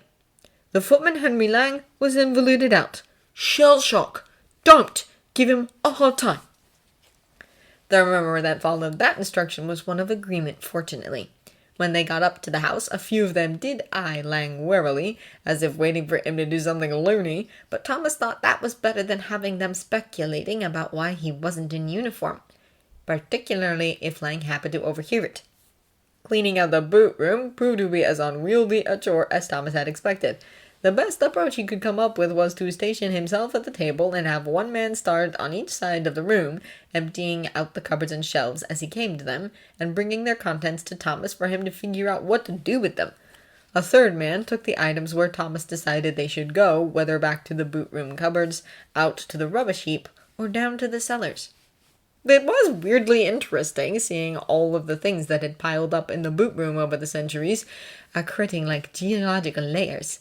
A shoal of different patent silver polishes dried to dust in their bottles and tins, which some early Victorian butler must have bought in hopes of finding one that was good enough to save him the trouble of making his own. He must have not succeeded, but had been willing to throw the lot away after he'd spent money on it, so he'd shoved them in here in case they came in handy someday. A jumbled nest of rusted iron pothooks, last used a century or more ago to hang pots over the hearth in the old kitchen. When they'd put in the stove, had the cook at the time distrusted it? As Miss Patmore distrusted anything modern now, she might have stashed them in here to be brought out in triumph to save the day when the newfangled nonsense failed. A brace of carriage lamps. Why they were here and not in the carriage house, Thomas wasn't sure. Perhaps they'd been brought up to be cleaned when the carriage they belonged to had been smashed up in an accident, or simply sold. There were also things he remembered seeing pass out of use. The candlesticks they used to put on a table by the main stairs before the electricity, for the family and guests to carry up to bed. Spare chimneys for the glass fixtures. The fixtures had been converted to electricity, and the chimneys kept on them for the look of things, but they scarcely ever broke them now, since they weren't removing them several times a day to trim the wicks and wipe away the soot. Thomas had broken at least half a dozen of them himself when he'd been third footman. It used to take him half the morning to go around doing the lamps, and in the winter half the afternoon to go around doing them again. He wondered if any of the ones he was looking at now, deciding whether to throw them away or shove them into the cellar to be found by someone doing a clear-out a century hence, were replacements for the ones he'd broken, the cost of them taken out of his wages. They probably were. He was the last third footman the house had ever had. They hadn't needed one any more once the electricity was laid on. How furious he'd been to become second footman and find out he still had to go on laying the fires! He handed Wiggins the crate of chimneys and told him to put them in the cellar. "No problem, Sarge," he said. "Say, how come they called this the boot room, anyhow?" Wiggins was always asking why this or how that. Another East Ender, though one who had managed to grow into regulation size, he seemed to have sucked up as much education as could be gotten from a council school in a slum, and was always on the lookout for more. "Because they clean the boots and shoes in it," Thomas said. "They need a whole room for that?" Wiggins asked, incredulous. Back when they had a boot boy, he'd have slept in here. But those days had been over even before Thomas came to the house. "When they have a big house party and there's all the riding boots to do, or they've been tramping around in the mud, shooting and whatever else they do, it helps to have a place to toss them all until we get round to them. But no, not really. That's why all the junk gets shoved in here." Wiggins whistled and hefted the box to take downstairs. A short while later, Miss Hughes came in. Goodness, she said, looking at the mess spread out on the table. this room has been due for a clear-out, hasn't it? "It has," Thomas agreed. That was something they could have asked him to do last winter, when he'd have been grateful for any way to earn his keep. He supposed no one had thought of it. "We've found a few interesting things," he added, picking up a large book with a cracked leather cover. "Looks like an old wine ledger from the 40s. No idea how it ended up in here, but Mr. Carson might want to put it in his pantry with the others." Frowning, Miss Hughes wiped some of the dust off the cover and opened the book to somewhere in the middle. "It does look like a wine ledger," she agreed, "but don't the ones from back then have red covers?" Thomas pictured them standing in neat ranks on the shelves in Carson's pantry. "I think so." He shrugged his good shoulder. "From the London house? If Carson doesn't want it, he can put it on the burn pile." She nodded and went on. "Miss Patmore's made some lemonade. She thought your men would appreciate it with all this dusty work." "That was kind of her," Thomas said, entirely sincerely. He wondered what it was about. "Lads, break time." "Daisy's taking it to the servants' hall," Miss Hughes added. Thomas trotted down to the silver room, where he found Carson glowering and Lang putting silver pieces into cloth bags with trembling hands. "Where are Griffiths and Palmer?" Thomas asked. "On the way back from the attic if they haven't gotten lost," said Mr. Carson tautly. "I thought you needed them to help with the packing," Thomas pointed out. Otherwise Carson and Lang could have done the packing any time, and Thomas's men carted the stuff up to the attic at their leisure. "I thought," Carson said, "that they would be capable of handling the silver with due care. It seems I was mistaken. Griffin Palmer turned up in the passage behind Thomas just in time to catch the end of this statement. We're taking a break. Thomas told them and pointed them toward the servants' hall. We were being careful with the stuff, Sarge. Palmer told him as they walked. I'm sure you were, Thomas said. It was the sort of thing Carson could make sting if he said it, so Thomas added, Don't worry about it. When they got to the servants' hall, Ethel was pouring lemonade, and Wiggins was sitting in Carson's chair. Thomas had to fight not to boggle at him. It was a chair like any other, except for being at the head of the table, but no one in the house would even have dreamed of sitting in it, whether Carson was in the room or not. But Carson wasn't in the room, and there was, in fact, no particular reason why Wiggins shouldn't sit there. Daisy brought in a plate of biscuits, and they all fell on them, voices overlapping, as they compared the difficulty of their respective tasks. Griff, eyes front! Thomas snapped as Ethel leaned over him to pour him some lemonade, and he turned his head to take in the view. Sorry, Sarge. Since they'd all stopped talking for a moment, Thomas took the opportunity to say, Should we switch up jobs after this? I'd say we're about halfway done in the boot room. Unsurprisingly, Griffiths and Bulmer were in favor of this change, the other three against it. It's a long walk up all them stairs, Sarge, Palmer said. Not to mention himself glamming at you like you're about to pinch something, Griffiths added. Ethel, who was still hanging about for some reason, said, And have you seen anything you'd like to pinch? Thomas knew as well as Griff did that her bottom was the expected answer, but a glare from him was enough to stop Griff from saying it. Ethel, haven't you got anything to do? He asked. She scurried off to Griff's visible disappointment.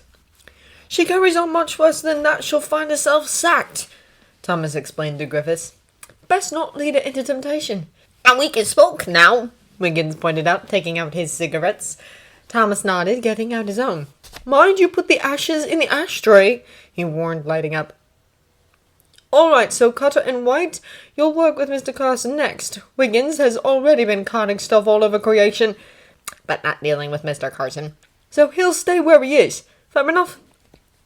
The vent that could carry voices from Miss Hugh's sitting room into the servants' hall could just as easily do the reverse, and now it allowed her to hear Thomas sorting out a squabble among the army men.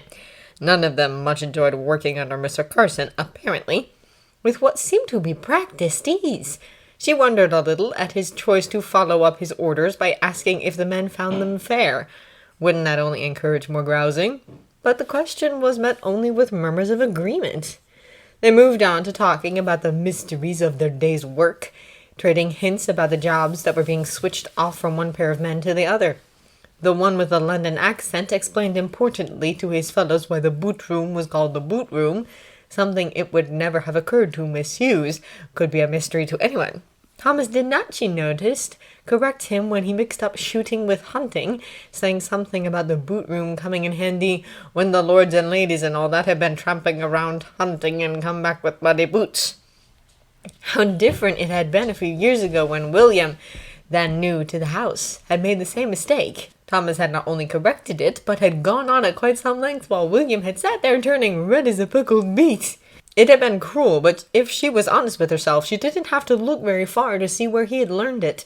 If Mr. Carson had heard it, his correction would have been briefer than Thomas's, but just as sharp. She wondered who he was imitating now. Pacing up and down the downstairs corridor, Thomas heard his own name in Miss Hughes's voice, coming from behind the half-open door of the butler's pantry. Right. They were probably wondering why he and half a dozen orderlies were standing around doing sod-all. Taking a deep breath, he knocked. Yes, Carson said. It's Sergeant Barrow. He still hadn't told them not to call him Thomas, but was using his proper title every chance he got in hopes they'd take the hint. Muttering from inside, and then Miss Hughes said, "Come in." Thomas went. The bed's still not here yet, he reported. They'd been due hours ago, and Thomas had sent half his orderlies back to the hospital to help with the afternoon chores, keeping the rest cooling their heels in the courtyard so as to begin unloading the lorry immediately if it ever turned up. Do you want me to send the men back to their billets for their tea, or can we give it to them here? I checked with Miss Patmore, and she said it'll stretch if we don't mind filling up on bread and butter. Miss Hughes and Carson exchanged a look. I suppose if you send them away, that'll be the moment the delivery turns up, Miss Hughes said. Best stay. We'll all squeeze in round the servants' hall table this once, if you don't mind. Tomorrow, when the patients arrived, was to be the first day the orderlies ate in the breakfast room. Thomas nodded. It's not a full complement. I sent some of them back a while ago. There's 6 left, plus me. Good, said Miss Hughes. Then we'll have plenty of room. She and Carson exchanged another look. While you're here, you might take a look at this. I expect you'll find it interesting. There were a couple of ledgers open on Carson's desk. One he recognized as the book he'd found in the boot room a couple of days ago. The other was a red-covered wine ledger from the middle of the last century. "What is it?" he said. It was Carson who answered. "It seems," He said, "that Mr. Clemens, one of my predecessors, was cooking the books, as I believe it is called." "Really?" Thomas asked, bending to look. Carson explained. "I've been comparing the two books. The official ledger shows the wine purchased, the price paid, where stored, all the usual things. The other ledger shows a higher number of bottles purchased. I've matched the deliveries on 2 sets of prices." He paused dramatically. "Both lower than the ones recorded in the official ledger." It took Thomas only a moment to work out the scheme. "The actual price paid and the price he sold it for," he said, picking out a delivery in the boot room book and matching it to the corresponding one in the official one. He did a bit of mental arithmetic. "Yeah, I'd have to work it out on paper to be sure of it, but it looks like this column is what he paid out for each delivery, or rather what his lordship paid. If you multiply by the number of cases and add it all up, you get the same total in both books, I'm pretty sure. The only difference is how many cases it really bought compared to how many he said it did." Both Miss Hughes and Carson were looking at him strangely. Thomas briefly considered not explaining. Let Carson go over the wine ledgers from the last few years before the war with a fine-tooth comb. He wouldn't find anything. Thomas had only nicked half a dozen bottles. Well, certainly not more than a dozen, but he put them down as breakages. "When I was in France, the wardmaster caught some blokes running the same sort of scam out of pharmacy stores," he said. "When I was clerking for him, he showed me how it all worked. The trick is that if you're in charge of reviewing the books, and you only pay attention to one number, then the bloke writing them knows he can do whatever he likes with the other numbers." "Precisely," said Carson with a smile. "I expect that his lordship, the third Earl it would have been, was only in the habit of comparing the total on the wine merchant's invoices to that listed in the ledger." He closed it, patting the cover as if to console it for having to conceal lies for over half a century. "You'd be unlikely to notice that the number of cases and the prices per case differed." Thomas nodded. "The blokes in pharmacy stores thought that the wardmaster would only check that the number of each item issued to us by the depot matched the numbers drawn out by the various wards and departments. All he had to do was check those numbers against the inventories taken in the wards, and the whole thing was plain as day." Carson shook his head sadly. "The third Earl should have been more careful, but I expect he found it unthinkable that a butler would perpetrate such a scheme." "Could be," Thomas agreed, taking another squint at the book. "Wonder if he's in the cemetery out back. You could dig him up and put him on trial like Cromwell." "It wouldn't be," said Carson regretfully. "He was only butler for a short time, and now we know why." Then I suppose you'll have to be satisfied with putting a bar sinister next to his name in the household diary," Miss Hughes said. It was obvious she meant it as a joke, but Carson said, "I believe I shall." It occurred to Thomas that Carson found this glimpse into the Abbey's hidden history as fascinating as he did. If Carson hadn't hated him, would they have found more things that they had in common? Were there other discoveries like this that Carson could have shared with him if he had wanted to? For a half-second he almost thought about telling him about the pothooks. Instead he said, "You were right, I did find that interesting." Carson looked at him for a moment, then said, "You'd best inform Miss Patmore that we've half a dozen extra for tea." Right, what did Thomas expect him to say? "Yes, Mr. Carson." Despite what Miss Patmore had said about the bread and butter, the table looked amply spread when Thomas took his men into tea. They trooped down to the far end of the table. Thomas had by now explained to Wiggins about Carson's chair, and took places on either side. That left Thomas sitting at the foot, where he'd been looking straight at Carson the whole time. He briefly considered making somebody else move, but the wardmaster had spoken more than once about not making your lads do anything you wouldn't do. Thomas sat down and glared at Carson's empty chair. Wiggins started reaching for the bread that was in front of him, but stopped when Thomas shook his head.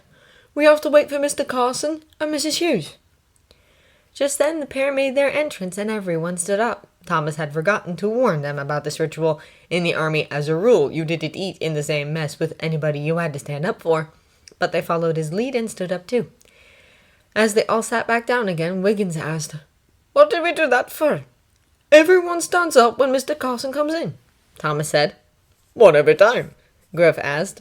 Thomas hadn't thought before about how strange that was. Military courtesies were generally observed in full the first time you saw a particular officer on a given day. That way you weren't popping up and down like Jack-in-the-Box from dawn to dusk. At the hospital, they got it out of their way when they reported in for duty each morning. Yes, he said. do we have to? Wiggins asked, reaching again for the bread.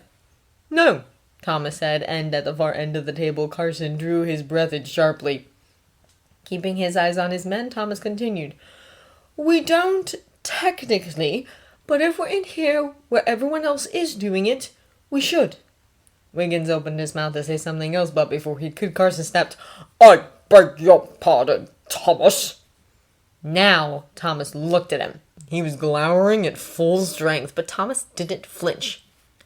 Sergeant Barrow, if you don't mind, Mr. Carson, and I beg your pardon, but I wasn't speaking to you. Carson turned an incredulous look on Miss Hughes, who said quietly, Well, he wasn't. Raising her voice and addressing Wiggins, she added, I expect the ways of a house like this aren't what you're used to. What did you do before the war? She'd probably thought it a safe question, but Thomas already knew that Carson wouldn't like Wiggins' answer. Oh, a bit of this and a bit of that, he said vaguely. Miss Hughes' expression grew a little fixed. I see. Wiggins had been an infantryman before losing half of the fingers on his right hand to a malfunctioning Mills bomb, and had cheerfully admitted that he joined up because he needed the work. He made occasional references to various forms of employment he'd held, unloading ships at the docks, selling fish from a cart, shining shoes, stints in factories, making everything from baby carriages to cigar boxes. Since he was barely into his 20s, he could not possibly have held any of these jobs for very long. Thomas sometimes wondered what was going to happen to him after the war. Wiggins went on.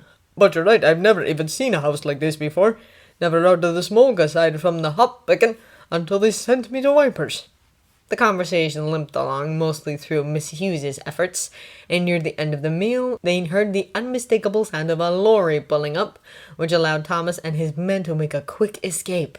Thomas sent Wiggins running to fetch the rest of the men, while he and the others made a start on unloading. The next morning, 0 Day, was barely controlled chaos. They'd planned to have all the beds put together and in place the previous day, so that all they'd need to do before the patients arrived was make them up.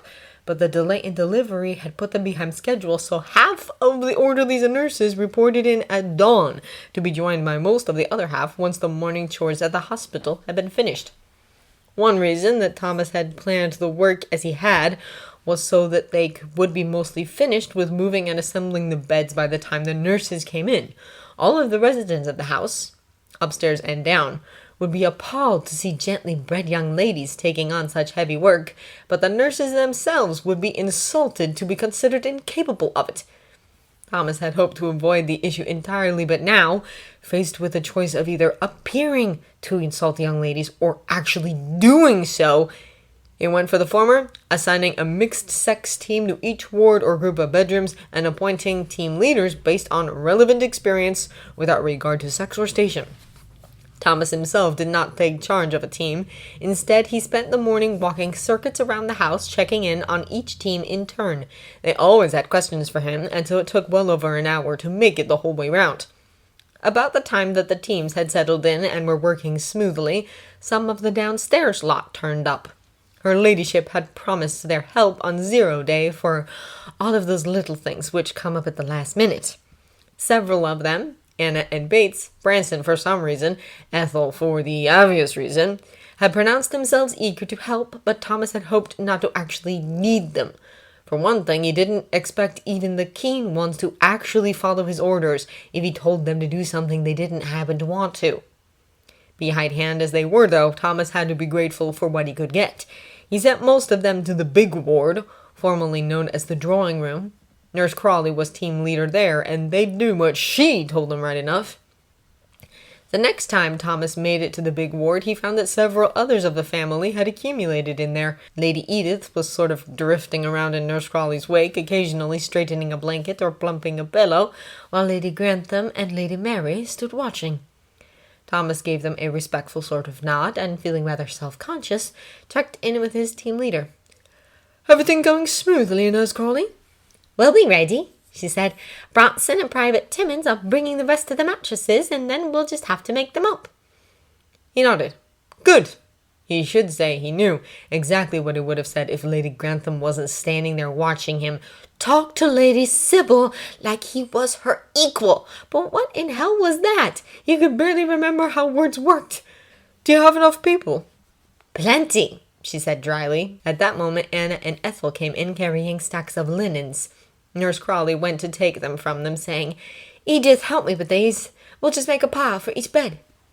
Anna, halfway out the door, presumably to get more linens, turned her head to look sharply at him.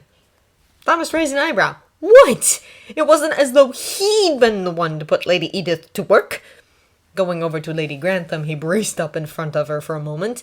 He'd learned that there was no point waiting for her to release him, and said, My lady, I've just been around to all the wards, and everything's on track to be ready when the officers arrive.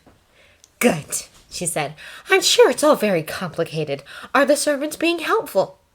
They are, my lady, thank you. With the delay yesterday, it's especially helpful to have the extra help. The help is helpful? You don't say, idiot. Yes, did you ever find out what happened yesterday? Weren't they supposed to bring the beds at midday? Yes, my lady. The short version is that they got lost. She continued, looking at him expectantly, so Thomas continued.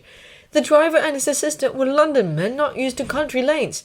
They missed a turning, and by the time they realized something wasn't right, they were far enough away that they had a hard time finding anyone who knew where Downton was. How frustrating, she said. I'd have thought they could find a place to telephone at least. They appeared to be under the impression that Yorkshire was too remote for the telephone to have reached us, my lady. What they had actually said was something like, How are we to know you've got telephones here in the back of Beyond when you ain't even got fucking signposts? Well, she said, at least they found us eventually. Just then Carson loomed up in the doorway and announced, Miss Crawley, my lady. Good morning, Sister Crawley said brightly. We've everything under control at the hospital, so I came up to see how I can help. We've everything under control here, too, Lady Grantham said. Don't we, Sergeant Barrow? Yes, my lady, Thomas said, but they could hardly demand that Sister Crawley shove off when everyone else down to the chauffeur was pitching in, so he quickly ran through the list of things needing to be done, trying to find something that could be thrown to her as a sop without getting Lady Grantham's back up. The next thing he had to do was check with Miss Patmore about the staff luncheon and the patient's tea, but he couldn't have Sister Crawley take that off his plate, or even accompany him while he did it. Lady Grantham didn't like her butting in with the servants. She was the most qualified person on earth to get Lady Mary and Lady Edith to either do some actual work or get out of the way. But Lady Grantham wouldn't like that either. Nor could he suggest that Lady Grantham take the ward sister somewhere and give her a cup of tea and tell her how things were coming along, because that would suggest that it was somehow the ward sister's business. Thomas! Carson hissed. Thinking it had to be some sort of disaster for Carson to interrupt a conversation her ladyship was having, Thomas gave the two ladies a quick nod, mouthed, "Pardon me," and went over to the doorway where Carson was standing. What now? Don't you have work to be doing?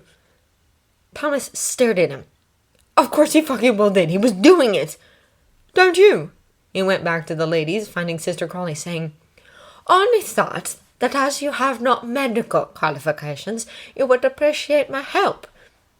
That was the gloves come off and no mistake, Lady Grantham responded in kind. I do not need medical qualifications to prepare this house for welcome guests. Guests with medical needs, Sister Crawley said. Lady Grantham shot a glance his way, and Thomas said, Sister Crawley, if you aren't needed back at the hospital just yet, perhaps you could go around and check on the nurses, in case any questions or concerns have arisen that they don't feel comfortable bringing to me." Thomas had no idea what those might be, but they could very well exist, and more importantly, the nurses' welfare was the only really legitimate reason she had for being here. "Certainly I can," she said. "I'll need to be back to the hospital when we begin moving patients, but not until then." With a haughty look at Lady Grantham, she sailed off. Lady Grantham sighed. "I don't suppose you could have come up with something that wouldn't give her free rein of the entire house." "Not on the spur of the moment, my lady, and the nurses do fall within her area of responsibility." "I suppose we must have nurses," Lady Grantham said with a sigh. Going down to the kitchen, Thomas found the new kitchen helpers busily working, while Miss Patmore and Daisy stood by the work table with Miss Hughes and Carson looking at a letter. Seeing Thomas, Daisy explained, "It's from William. He's getting a bit of leave before they send him to France." "Already?" It seemed to Thomas as though William had just left. "He'll be going home, I expect." "Yes, but he wants to come here for his last night," she said. "You won't mind that," Miss Hughes informed Carson. Carson didn't buck at it either. On the contrary, I'll be glad to wish him well." "Blimey!" Thomas found himself saying. "If I'd known you felt that way, I might have taken embarkation leave." Thomas glowered, but did not actually say out loud that he had no interest whatsoever in wishing Thomas well. Miss Hughes said mildly, "You could have," and Thomas almost believed her. 1 o'clock, 0 hour minus 3, was the first orderly's lunch in the breakfast room. Thomas was a few minutes late for it. He'd been checking with Nurse Crawley that everything had gone smoothly with the first seating. It wouldn't matter, though. They'd agreed that the kitchen helpers would put everything on the sideboard for people to help themselves. But when he went in, Wiggins said, "Hunt!" and they all stopped what they were doing and braced up. Unable to tell whether they were taking the piss or genuinely thought that this gesture was an appropriate way to mark the importance of the day, Thomas simply nodded to them and said, "As you were." As he was filling his plate at the sideboard, Wiggins sidled up to him. "I didn't think we had better wait for you, since we don't have much time," he explained. "You were right," Thomas told him. Possibly they did really mean it then. "Thanks." Standing by the sideboard in the breakfast room was well within Thomas's experience. He'd done it hundreds of times. But carrying a plate over to the table and sitting down was not. He only felt more self-conscious when he realized the place that the others had left for him was at the head of the table, where Lord Grantham normally sat. No bolt of lightning appeared to strike him dead when he sat down in it, so Thomas applied himself to the ham and the potatoes. Gradually, he became aware of the conversation along the length of the table. "Seen him yet?" someone asked. "No, not me. I caught a glimpse as he was going to the car, but not enough to make him out." "Who are you talking about?" Thomas asked. "His Lord Colonelship," Wiggins said. "Don't call him that, either," Thomas said. "He's Colonel Grantham, and what does it matter if you've seen him or not?" "Never saw an earl up close before," Franklin said. There were murmurs of agreement on this point. "So what? He looks like anyone else," Thomas said. "What if we see him and we don't know it's him?" Wiggins asked. "You'll know he's a colonel from his uniform," Thomas reminded him. "And when he's in uniform, he gets called Sir, same as any officer." "We could mistake it for the patient," Palmer pointed out. Griff nodded. "That would be pretty embarrassing. Ask him if he needs help finding anything in his own house." Thomas hadn't thought of that. In the scheme of things, it didn't matter, since he'd still be mortified if it was him. "He and Lady Grantham and the young ladies will all be in the front hall to greet the first patients as they arrive," he said. "You can have a look at them then, but don't gawp." But the men weren't entirely pleased with this solution. Many of them would be posted somewhere in the far reaches of the house at 0 hour, with no excuse to wander into the front hall. So after lunch, Thomas went into the library turned recreation room and pretended to be adjusting the screens that partitioned it off from the small library reserved for the family. Since they were already correctly placed, it took a bit of finesse to accidentally catch a glimpse of Colonel Grantham sitting in the small library and attempting to read a newspaper, though every few moments he looked up from it to glare in irritation at some sound coming from one of the other rooms. Thomas managed to time things so that he noticed he was in Colonel Grantham's presence while the colonel was looking his way. He braced up, which more or less forced his lordship to acknowledge him. even if just to say, "As you were," which he did. "As you were" was not an invitation to intrude on the officer's time. In fact, it was damn near the exact opposite. But Thomas stretched the point enough to say, "Quite a busy day, sir." "Yes," Colonel Grantham said a little thirstily, and made a bit of a show of returning his attention to the newspaper. Thomas hesitated, wondering whether he ought to try again. He had just about concluded that no, he should not, when Colonel Grantham lowered the paper again and said, "Is there something you want, Sergeant?" Right now, Thomas wanted to have referred this matter to Bates, as would clearly have been the intelligent move. But here he was, and the officer had just asked him a question. So he said, "Since you ask, sir, I'd been meaning to ask if you'd be willing to, review the troops." Colonel Grantham frowned. "You mean the orderlies?" "Yes, sir. They know you're not involved in the running of the convalescent home, but it doesn't seem quite right not to acknowledge the ranking officer present." Thomas was fairly pleased with himself for coming up with that way of formulating it, and Colonel Grantham's answering, seemed pleased as well. Encouraged, Thomas added, "They're all a bit in awe of you. The house and the title and all of it is a bit intimidating, sir." "Well, if it would help," Colonel Grantham said modestly, "then of course I shall. Today, I don't want to take them away from their work." "Kind of you to think of it, sir. We're assembling out front at 3 o'clock sharp for inspection and final instructions. If it'd be convenient for you to step outside at a few minutes past." "Fine," Colonel Grantham said. "Thank you, sir." He nodded. "Dismissed."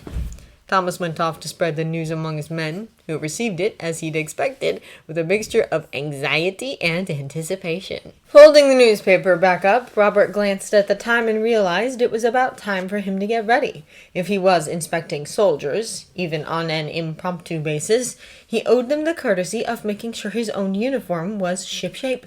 Bates would want to give it a brushing, if nothing else. Getting up, he went for the bell pull, which was near the screens that divided the small library from the larger library, and he heard men's voices from the other side. Still say it's a dirty trick springing a colonel on us when it was only supposed to be him. He couldn't help having overheard that much, but the gentlemanly thing to do would be to go back to his seat and stop listening. But it was obvious enough what they were talking about, and Robert managed to convince himself that, as ranking officer present, it was his business to know what the men thought of their sergeant. "Nah, you don't know him yet," another man said. "You no knew that." "And you do?" a third voice asked. The second voice said, "He's a closed book and no mistake, but he's fair." A third voice added, "We're supposed to have 100 and some officers looking at us at 4 o'clock. What difference does it make if one more looks at us at 3? But he didn't think it was any big thing, 'cause he knows we're ready." There was a pause, and the first voice said, "I'm gonna go put a bit of shine on my boots." "Probably not a bad idea," the third voice said. Then a voice came from behind him, chorus, saying, "In here before they arrive. That way we can all be on hand to welcome them." Robert turned to see his wife entering the room alongside Carson, who said, "Very good, my lady."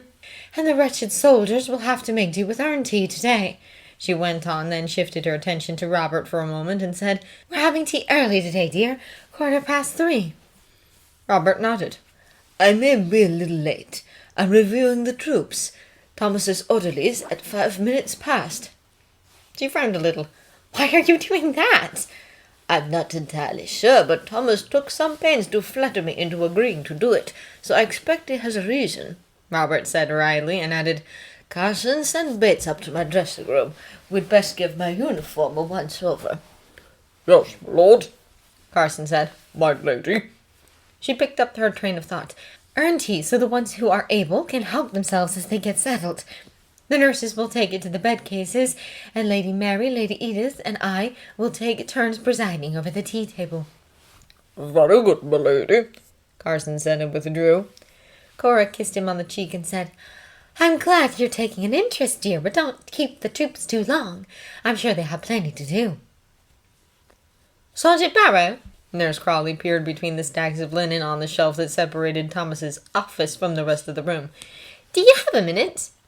All Thomas was doing was smoking a cigarette and drinking a cup of tea, so he pretty much had to say, "Yes." He resisted the impulse to put out the cigarette as Nurse Crawley circled around the shelves to join him. This was his office. He'd smoke in it if he liked, no matter who was there. What happens now? Oh, she said, nothing. Well, nothing yet. I just thought you might know the answer to a question I had. All right, Thomas said, tapping ash into a saucer. Shoot. She took a deep breath. What would the army do to a man who refused to do as he was told? Who could you be talking about? The unsuitable person, perhaps? Depends, Thomas said, thinking of Diggs and that night at the front when he'd refused to go out after Lamb. If it's in the presence of the enemy, he could be shot. She gasped, and he hastened to continue. I don't think they do that very often. The 2 cases I know of where it could have happened, the one got off with summary punishment, and the other wasn't well, and he was due to be invalided out anyway, so they looked the other way. She breathed a little easier. What if it weren't in the presence of the enemy? In training camp, say? Depends on the order, probably, and what kind of impression he made otherwise. Thomas thought back to the training camp. We had 1 or 2 kick it being told to do something they thought was beneath them, for instance. They wound up doing an extra work detail on top of the original one, but they fell into line after that, and it wasn't held against them. If it was over something important, or if the man had a habit of making trouble, they might come down harder. Field punishment, confinement to barracks, docking pay, that sort of thing. She bit her lip. What if he did make a habit of it? I mean, if it wasn't just one order. He refused to follow any of them. And if he didn't want to be kept quiet. You mean a Conchi? Why hadn't she said that to begin with? She nodded quickly. They send them to prison, don't they? Usually. I've heard of them taking the particularly vocal ones over to France, putting them on field punishment and work details as close to the line as they can get them. Which was saying something, Thomas thought, if an ordinary prison wasn't bad enough to stop men from choosing it over fighting. Oh, said Nurse Crawley, looking perturbed. I suppose someone wanting to make the papers would count as particularly vocal? Probably, Thomas agreed. It'd make a difference, too, who he had pulling strings on his behalf. A friend of Lady Sybil's was likely to have access to a pretty considerable collection of strings, but a friend of Nurse Crawley's could well be a different story. If it's killing he objects to, and he's got strings to pull, I'd recommend he try for the RAMC. We had a conscientious objector in our unit in France, a Quaker. He was all right. It's rough work, a lot rougher over there than it is here, but you're saving lives instead of taking them. She sighed. I don't think that would help. He doesn't approve of military authority in general, or the war, or conscription, or the monarchy. She mumbled the last word. Blimey, Thomas said. Then he's in for a rough time of it. I'd say the only thing you can do is try to convince him to keep his head down and get through the war without making waves. It can't go on too much longer once the Yanks get here, and then once it's over he can get back to rabble-rousing. You know, live to fight another day rather than throw everything away on a pointless gesture that'll get covered up anyway. He might buy it. He might, she said doubtfully, getting up from the armchair she had ensconced herself in. Thank you, I'm sure you're quite busy. He was, and after finishing his cigarette, giving his uniform a quick brushing and collecting his cap, he made a quick walk through the wards, noting what still needed to be done. Nothing essential, fortunately. In the big ward, he found Lady Edith doing some more aimless drifting about. Sergeant, she said, catching his eye, perhaps you can help. Cousin Isabel told me there was a great deal to be done and to make myself useful, but she raced off before I could ask what. Huh, Thomas said, running through the list of things to be done in search of something the Sister Crawley might conceivably have thought that Lady Edith ought to do. Well, there's the water glasses and jugs to be put out, he said. That was easy enough that anyone could do it, and involved nothing disagreeable. Here and in the east and west wards. The music room and the smoking room, that is. She nodded quickly. Where will I find them? I'll show you, Thomas said. As he led the way to where they'd been stacked in the front hall, he had another idea. Once the patients start arriving, my lady, the most important thing you can do to help is keep an eye out for anyone looking like he's a bit overwhelmed. One skill Lady Edith ought to have, after being trained up from birth as a society hostess, was making guests feel welcome. Of course, Lady Edith said, her tone a bit doubtful. Thomas continued. It can feel very impersonal being shipped from one place to another by the army. Many of them will feel a lot better for somebody taking an interest, but with all of them turning up at once, the medical personnel will need to focus on, well, medical things. We'll get round to everybody eventually, but in the meantime... I see, she said. I suppose it must be a bit like being the parcel in a game of Pass the Parcel. Certainly I'll do what I can. I can at least answer questions about the house and grounds, if nothing else. Very good, my lady. They had by now reached the crates of water glasses, so Thomas indicated them. And here are these, if you'd like to put them out. 2 glasses and 1 jug on each bedside table. I'm sure I can manage that. Thank you, Sergeant.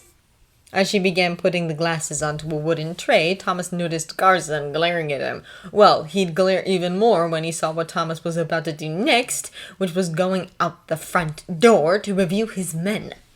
He was pleased to see that they were all lined up more or less neatly, chatting quietly amongst themselves, and braced up and shut up when they caught sight of him.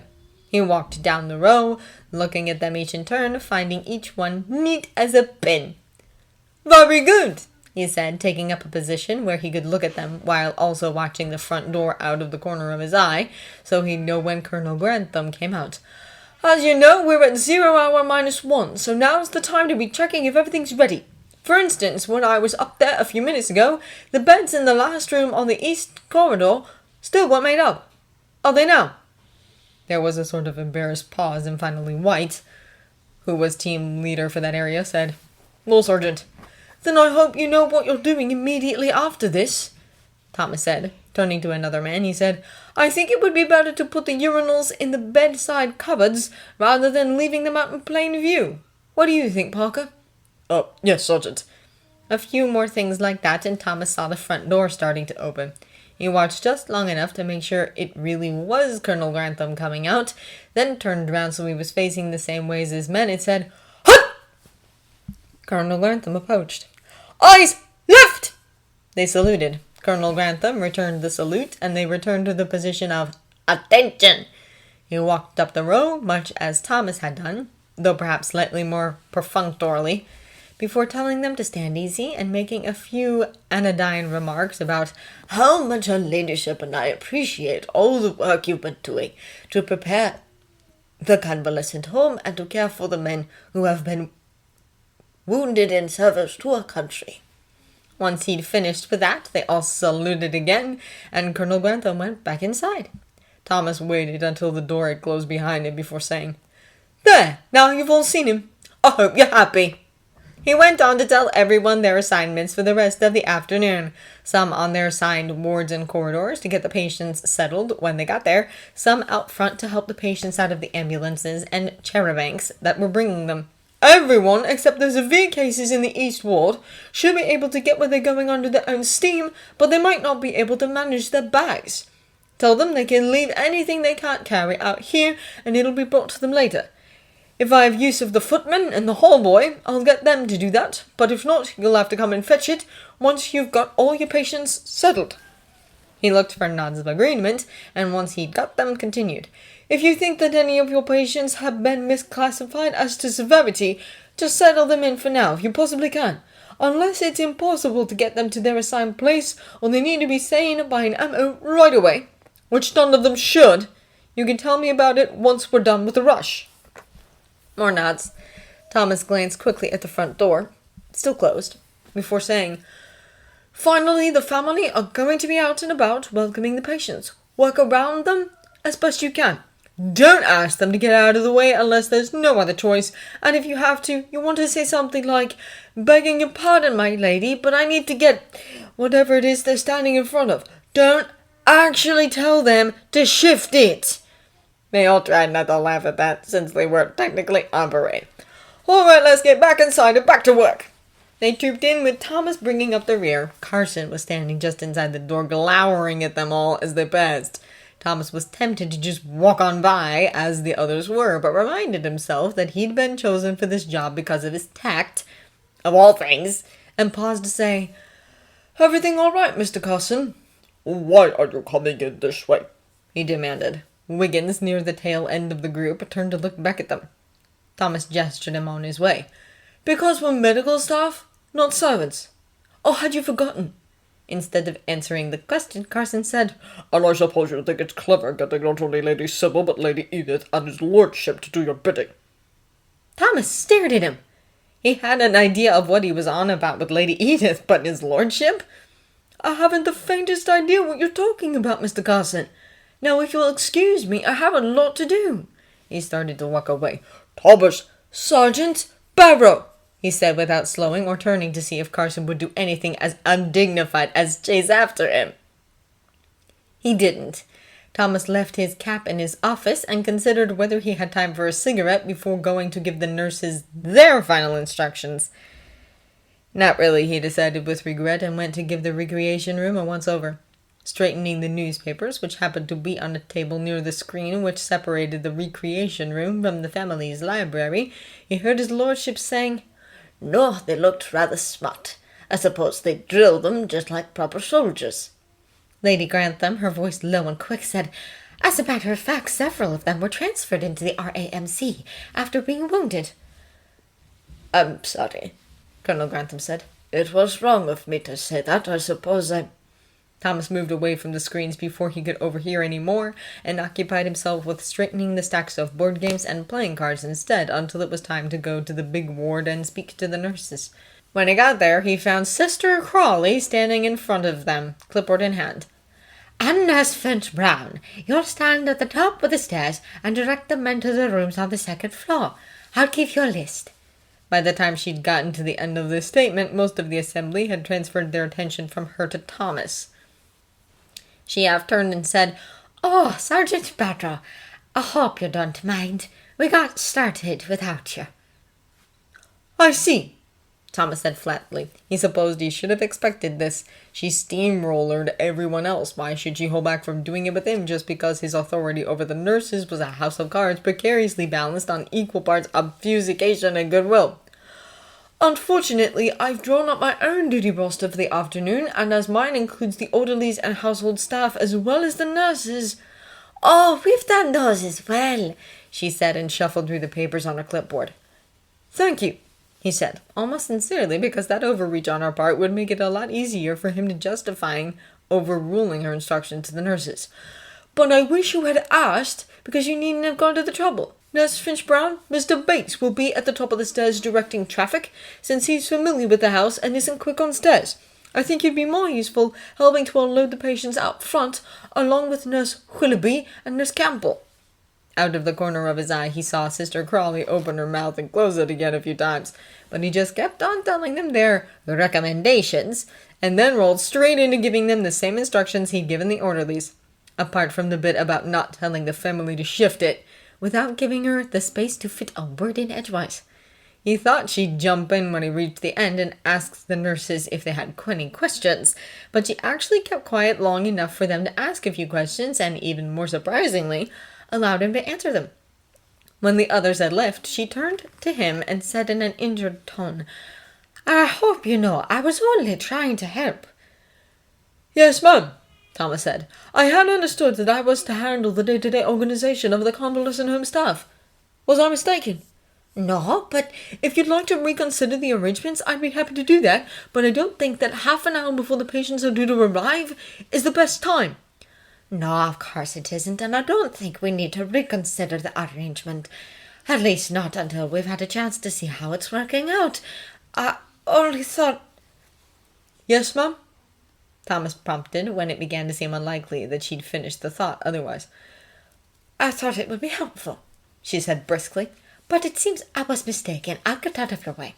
She smiled wanly, and Thomas had the distinct impression that he was supposed to tell her she wasn't in the way at all. But she was, so he didn't. Her smile grew ever more fixed, and eventually she left. And not a moment too soon. Thomas raced downstairs to give instructions to those of the servants who had chosen to assemble for that purpose, and then the invasion began. The first lot of officers to arrive was a charabanc full from their own hospital. Having had only a short journey, and already being known to the staff, they didn't take much settling in. But on the other hand, having anticipated this move for the past several weeks and not being tired from the journey, many of them were keen to start exploring the house immediately.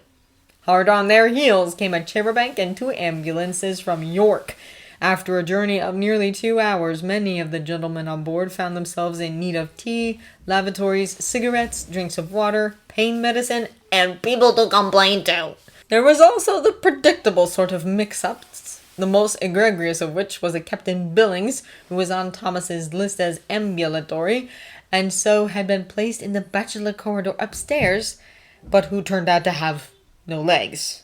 Fortunately, he was of a mind to see the humor in the situation, and pronounced himself entirely happy to sit on the terrace in a bath chair until the problem could be sorted out, as long as someone brought him his tea when they had a spare moment. Courtenay came with a second group from the village hospital. They'd naively hoped that the chaos would have died down by then, making it easier for him to adjust to his new surroundings. It hadn't, and Thomas apologized as he personally took him into his place in the intermediaries ward. It's all right.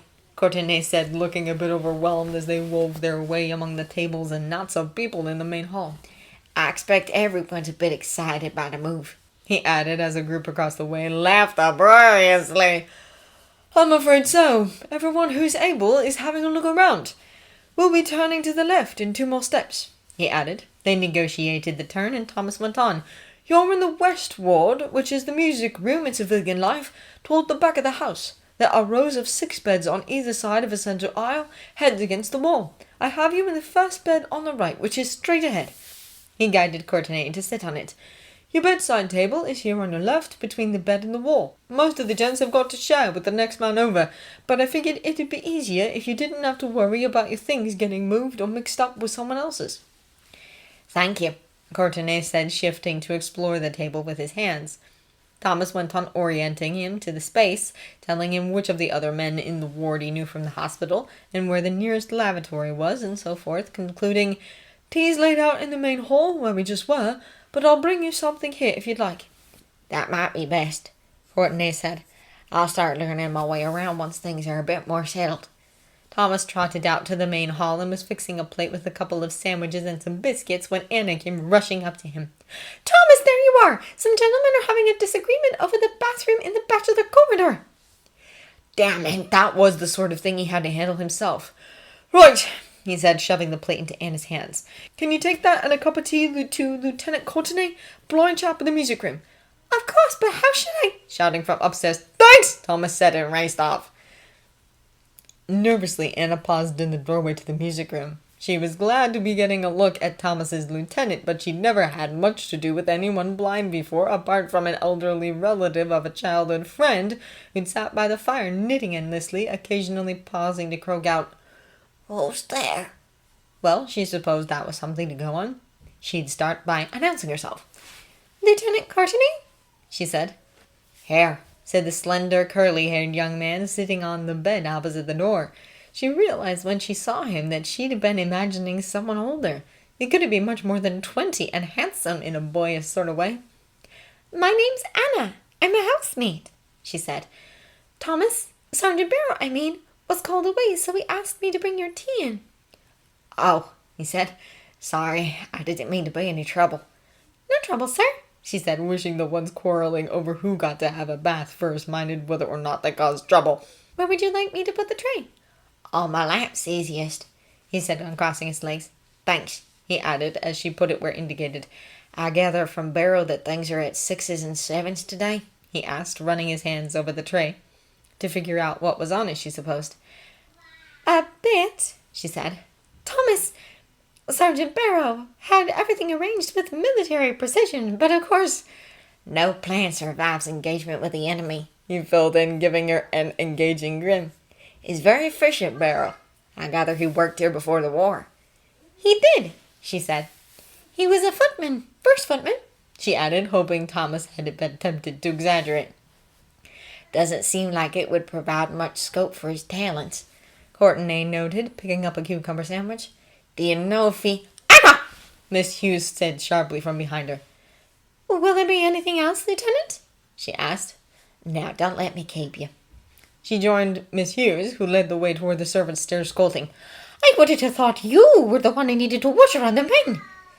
Once they'd passed behind the green baize door, Anna confided, That was Lieutenant Courtenay, the one Thomas... Miss Hughes paused on the landing and turned to look at her. Oh? Thomas was taking him his tea, but he had to go and deal with something else, so he asked me to do it, she explained. Well, Miss Hughes said, continuing down the steps, now I wish I'd taken a better look. He seems nice, she said, and Lady Sybil likes him as well. Miss Hughes stopped to look at her again. Apparently she told him she considers them warm friends, she added. Thank heavens for that, Miss Hughes said. That will be the last thing we need. Anna reminded herself that Miss Hughes did not know, and could never know, about the Duke of Crabroar, and the fact that Thomas being interested in the same man as one of the Crawley girls would not be an unprecedented situation. Fortunately, when they reached the bottom of the stairs, Miss Hughes changed the subject. In any case, I was looking for you because I need you and Ethel to lay the nurse's tea in the breakfast room. The kitchen is behind schedule, and now Mr. Matthew has turned up, so... Thomas held some hope of being able to go in and collect Courtenay's tea tray once he'd settled the bathroom argument, but instead he was dragged into several other miniature crises and then summoned to the small library where Major Clarkson and Lady Grantham were discussing how opening day had gone. Sister Crawley was there too, and Thomas suspected that it was her presence that had led them to send for him. May need to take stronger measures, Clarkson was saying, but I'll begin by making an announcement before dinner. All of the ambulatory patients should be there. Sergeant Barrow, he added as Thomas approached, instruct the orderlies and nurses to keep an eye out for any patients straying into areas set aside for the family. Yes, sir, Thomas said. That was one problem he hadn't heard about yet. Has there been much of that? More importantly, what could they do about it? Science would help, but Carson, not to mention the Dowager and probably some other members of the family, would object to putting up signs as though Downton were a hotel or something. Same with velvet ropes. If there were any particular trouble spots, he could, as a last resort, position an orderly to keep watch. Not a great deal, Lady Grantham said, but any is too much. Of course it is, my lady. Bit too early to start thinking of such drastic measures as signs, then. Sister Crawley said, Surely you can't blame... Major Clarkson spoke over her, saying, This being the first day, I think we can safely suppose that the officers in question were confused about which parts of the house are off limits. I hope that's all it is, Lady Grantham said, and perhaps you could also remind them that they are in a home and not a barracks, and to adjust their language accordingly. Certainly, Major Clarkson said. Lady Grantham was in the middle of raising the delicate issue of patients bothering the maids when Lady Mary sailed in. I'm sorry, am I interrupting something? We're just discussing the arrangements, Sister Crawley chirped. Oh, good, Lady Mary said, because we've just had a letter from Evelyn Napier. He's in a hospital in Middlesbrough, and he's heard that we're a convalescent home now, and wonders if he can come here once he's released. Of course he can come here, said Lady Grantham. At almost the same time, Sister Crawley said, There's no question of him coming here. Oh, God! Thomas earnestly wished that he had been interrupted on his way here by, say, a fist fight among the patients, or an outbreak of vomiting.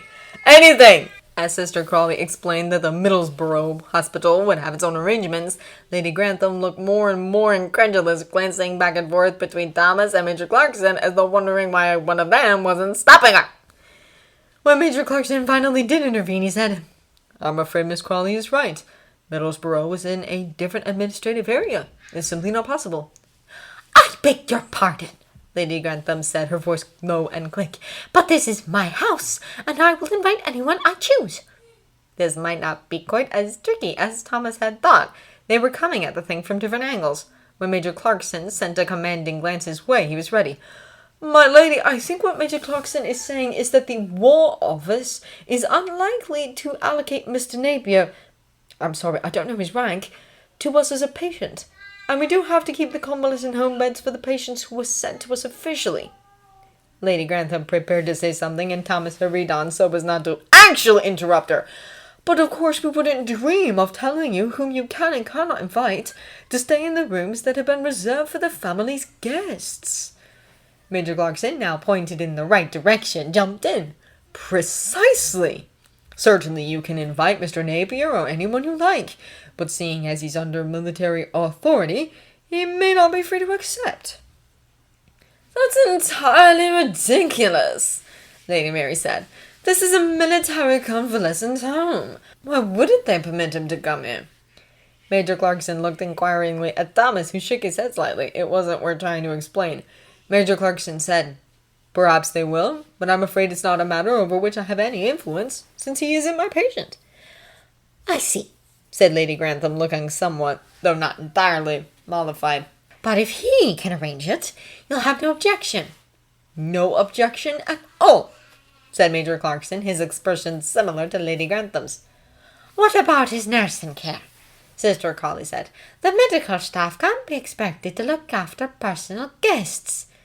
Major Clarkson looked at Thomas, who answered, "I think we can manage one extra, sir, as a courtesy to the family. If he isn't ambulatory, or for some other reason needs more care than most, it might be a bit difficult, but not otherwise." Lady Mary consulted the letter she was holding. He's recovering from pneumonia. I trust that isn't too difficult. "Not at all, my lady," Thomas told her half-truthfully. Acute pneumonia patients could take a lot of nursing, but the hospital shouldn't release Napier until he was on the mend. Then I'll write back and tell him we'll be glad to have him, but he's got to wangle it on his own, Lady Mary said. Major Clarkson added, "If his doctors have any questions about the care he can expect here, I'm happy to answer them." The meeting broke up shortly after that, with Major Clarkson telling Thomas to accompany him on a walk round the wards. Sister Crawley attempted to join them, and as they went into the main hall, Major Clarkson asked her, "Has Captain Crawley left yet?"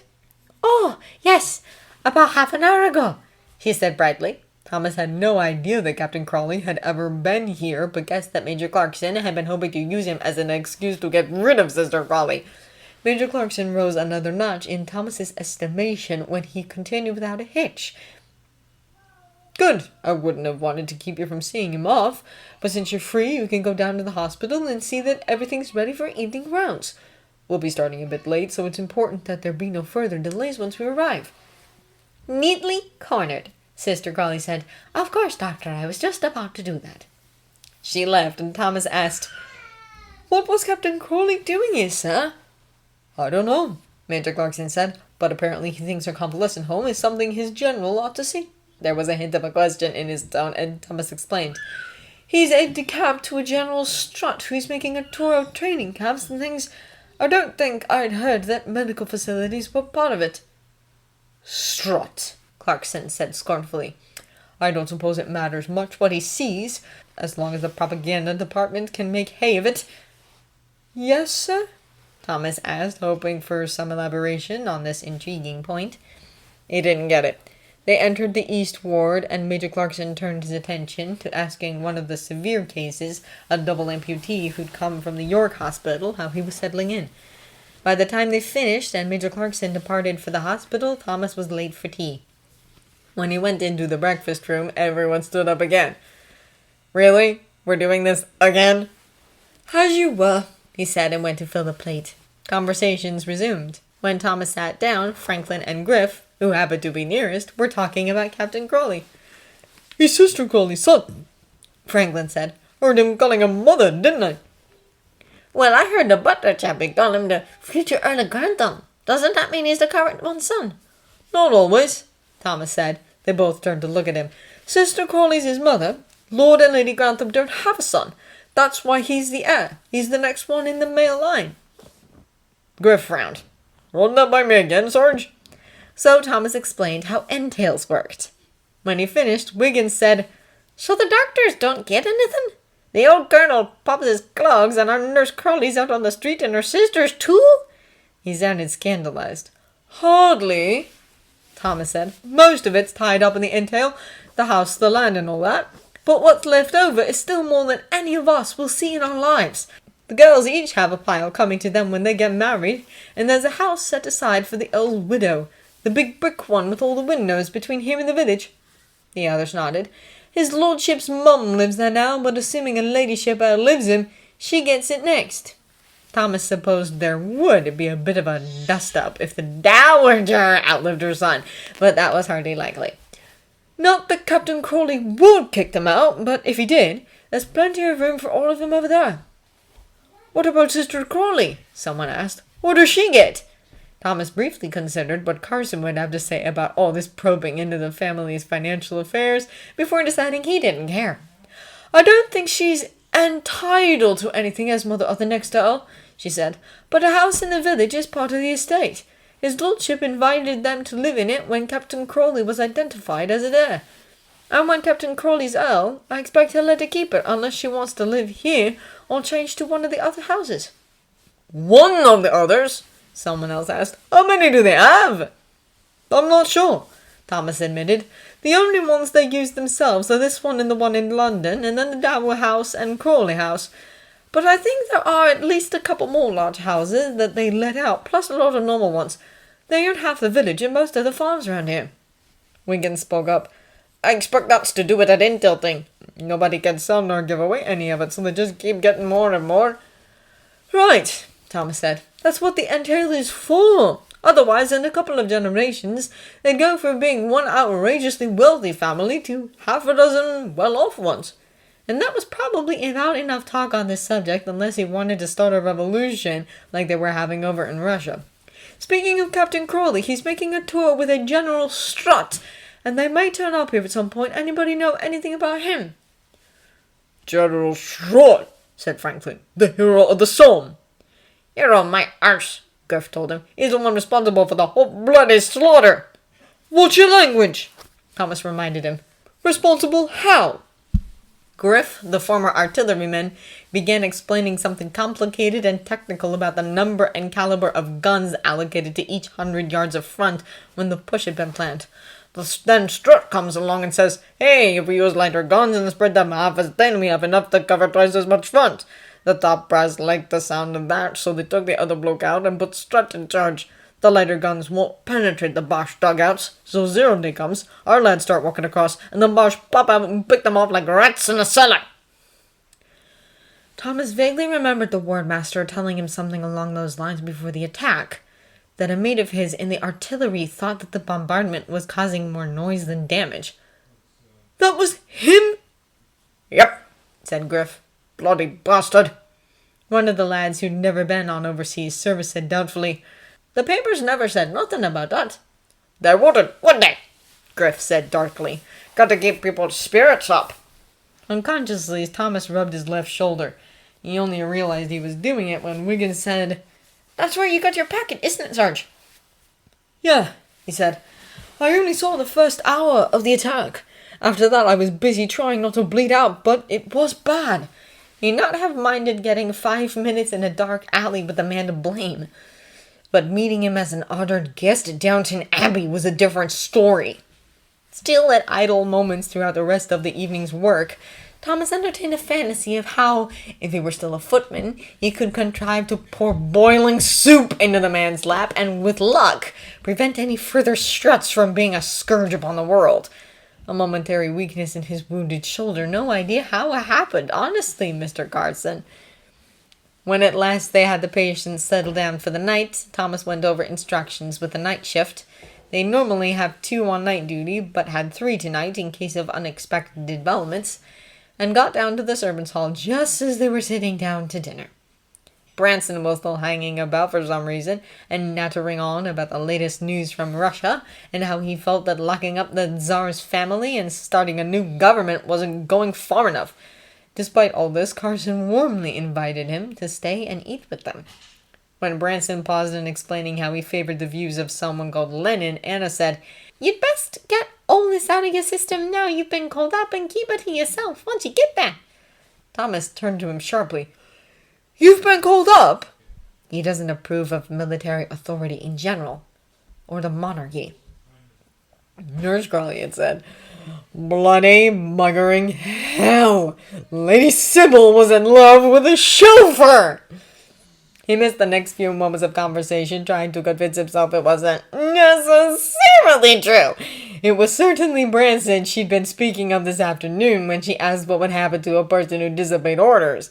And she'd said something about being in love with someone unsuitable. But that had been weeks ago. Only she'd said something about it to Courtenay more recently, hadn't she? And it would explain why Branson had been so keen to help out today. Because Nurse Crawley was there. His train of thought was interrupted when Lang spoke up. You don't know that, he said in evident answer to something Branson. Lee Sybil's Barrow! It said, no one knows what'll happen when these things start. Look at our nephew, he added, indicating Miss Patmore, who was dishing out the potatoes. shot for cowardice.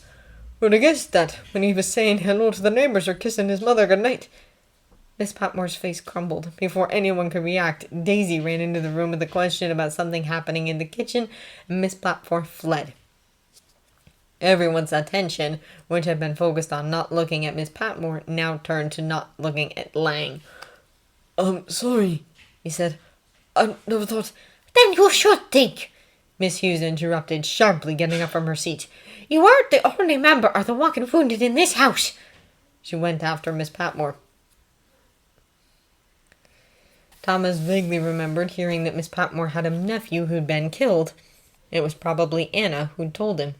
To her, he murmured, Did we know? No, she said.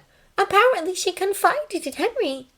Her tone was a little sharp, too, and with a glance at Lang, Thomas said, Well, if she didn't say it was supposed to be a secret...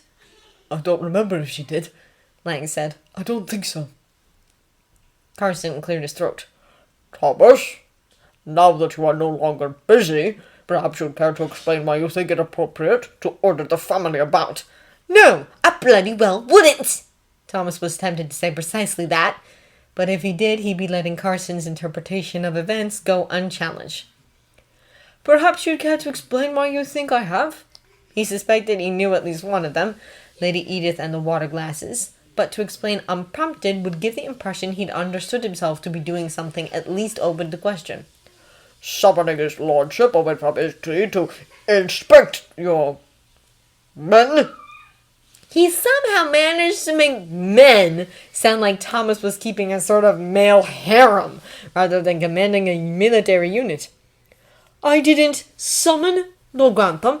I asked him if he'd like to review them. He is the ranking officer present, even if he's nothing to do with the hospital. I thought it might be a good idea if they know what he looks like. Was that it? Bates asked. He was wondering. Thomas nodded. One of my lads pointed out how embarrassing it'd be for all concerned if one of them asked him if he needed help getting back into his bed or something. Carson harumphed, drawing their attention back to him. And instructing Lady Edith to perform menial tasks. She asked what she could do to help. He deliberately left out the part about Sister Crawley, having told her to make herself useful. Carson would probably consider it a mitigating circumstance, but Thomas didn't need mitigating circumstances when he'd done nothing wrong. And you couldn't have said, thank you, my lady, but we have everything well at hand, Carson asked acidly. Now, Thomas wondered, why hadn't that occurred to him? Perhaps because he was used to the nurses, Nurse Crawley included, who expected to be taken at their word when they volunteered to do something. I could have, he conceded, but since there was something she could do to help, I didn't know why I would have. So as to prevent Lady Edith from demeaning herself. Goodness, said Miss Hughes, returning from confronting Miss Patmore, or whatever it was she'd been doing. how is Lady Edith demeaning herself? By setting out water glasses in the wards, Thomas said. I put her up to it. It'd be all my fault when she winds up selling oranges in Covent Garden. Thomas had no idea whether prostitutes still sold oranges in Covent Garden. It was a last-minute substitute for stripping in the main hall, which he belatedly realized was going a little far. Carson stood up, roaring. That is enough! Thomas had to fight not to flinch. Lang actually did, knocking over Ethel's glass in the process. Now look what you've done, O'Brien accused him. Me? Thomas demanded. He wasn't the one carrying on like a maniac. Though he realized guilty, he was the one who'd put the idea in Lang's head that a sufficiently enraged Carson could turn violent. You've done plenty, Thomas, Miss Hughes snapped. Go and get the cloth, she told Daisy, who was peering around the door frame to see what all the commotion was about. I'm sorry, Lang was saying to Ethel. I didn't mean... It's all right, she said, tightly, picking up a sodden slice of bread from her plate and looking around as though for somewhere to put it. The rest of the meal was very quiet, at least until Carson and Miss Hughes took their leave, announcing that they'd have their pudding in her sitting room. Why must you antagonize him? Bates asked once they'd gone. Why must he antagonize me? Thomas retorted.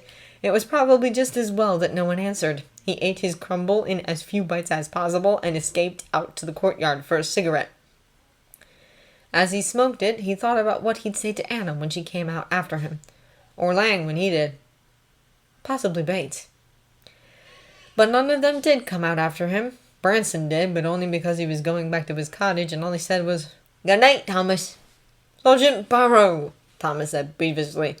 Finishing his cigarette, he contemplated lighting another one just to avoid having to go back inside and face everyone. But, he realized belatedly, he didn't have to go to the servants' hall, did he? Pocketing his letter, he went inside and headed straight up the stairs. He'd walk round the wards and check in on his night staff. See who else might be awake. Nurse Bellamy was in the big ward, filling out the day book by the light of a shaded lamp. "Yes, quiet," she said. "A few of them are still up in the recreation room, but most of them are tired from all the excitement." He checked the East Ward, serious cases. Next, Private Noakes on duty there said that everything's fine except Captain Billings says he's supposed to have 2 tablets of morphine at bedtime. Can't sleep without him, he says. Nothing about it in his paperwork from York. He handed Thomas the chart. There wasn't, but Billings was the one that York hadn't bothered to mention was missing his legs, so Thomas had his doubts about the thoroughness of their records. The chart also didn't say that he'd been given any morphine a day, which meant they could be confident he hadn't had any since arriving here, at least. Give it to him, but let's make sure we check with the M.O. about it when he does rounds tomorrow, Thomas decided, making a note to that effect on the chart. He fetched it, and then moved on to the West Ward, where he caught Private Puris attempting to read a newspaper by the moonlight streaming in through the French windows. Purvis attempted to hide it behind his back, but was nowhere near quick enough. Thomas shook his head and beckoned Purvis out into the corridor. "I take it everything's quiet," he said dryly. "Yes, Sarge. That Lieutenant Courtenay was asking for you, is all." He glanced through the open door at him. "Did he say why?" "No, Sarge. Just that he'd like to see you if you came round. Not see you, but, you know." Thomas nodded. "Is he awake?" "Hard to say, Sarge." He went into the room and paced up the center aisle, not walking quite as quietly as he could have, but certainly not loudly enough to wake anyone either. When he reached the far end of the ward and turned around, Lieutenant Courtenay had propped himself up on his elbow. Thomas hurried to his side. "It's Sergeant Barrow, sir. Is there anything you need?" "Not need," he said, pitching his voice low enough to not wake his neighbors. "But if you aren't busy, I wouldn't mind a bit of fresh air."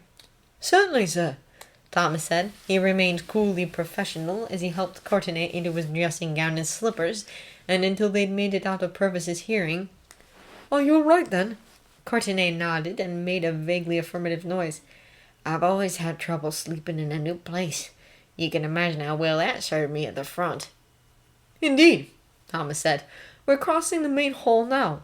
We'll go through the recreation room and out onto the terrace, if that sounds all right." "Well, I haven't any better ideas," Courtenay said. "It's echoey in here." He noted. "High ceilings?" "Yes, it's open all the way up to the roof. 3 stories. "Goodness."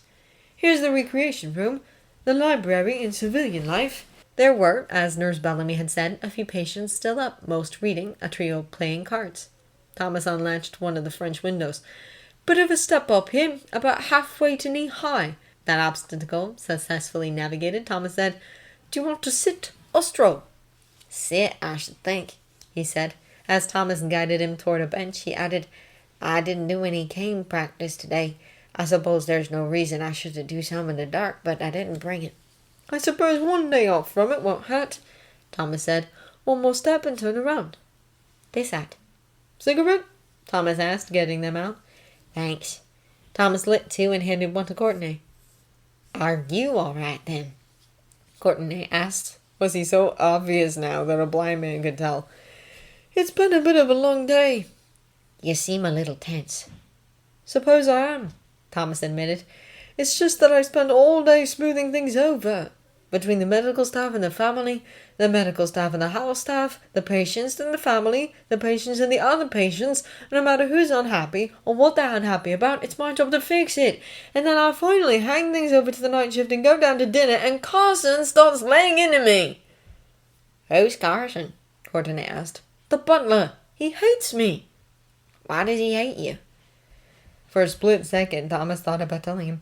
Never mind why, but he always has, and he hates me even more now that I'm meant to be in charge here. So I suppose you aren't necessarily all that keen on coming back to work here after the war, Courtenay said. Keen? Thomas scoffed. At the moment, I'd rather dig ditches. No, and I don't think Carson would have me back even if I begged him now. I don't have the faintest idea what I'll do. I'm trying not to think about it, really. I suppose I'll stay in the army as long as they have me. Thomas. Courtenay interrupted, placing his hand on top of Thomas's. Is anyone watching us? What? Thomas glanced over at the library windows and saw no silhouettes behind the curtains. No, why? In answer, Courtenay half turned to face Thomas and brought one hand up to cup his jaw. I hope to God I'm not wrong about this, he said. You're not, Thomas said, and kissed him.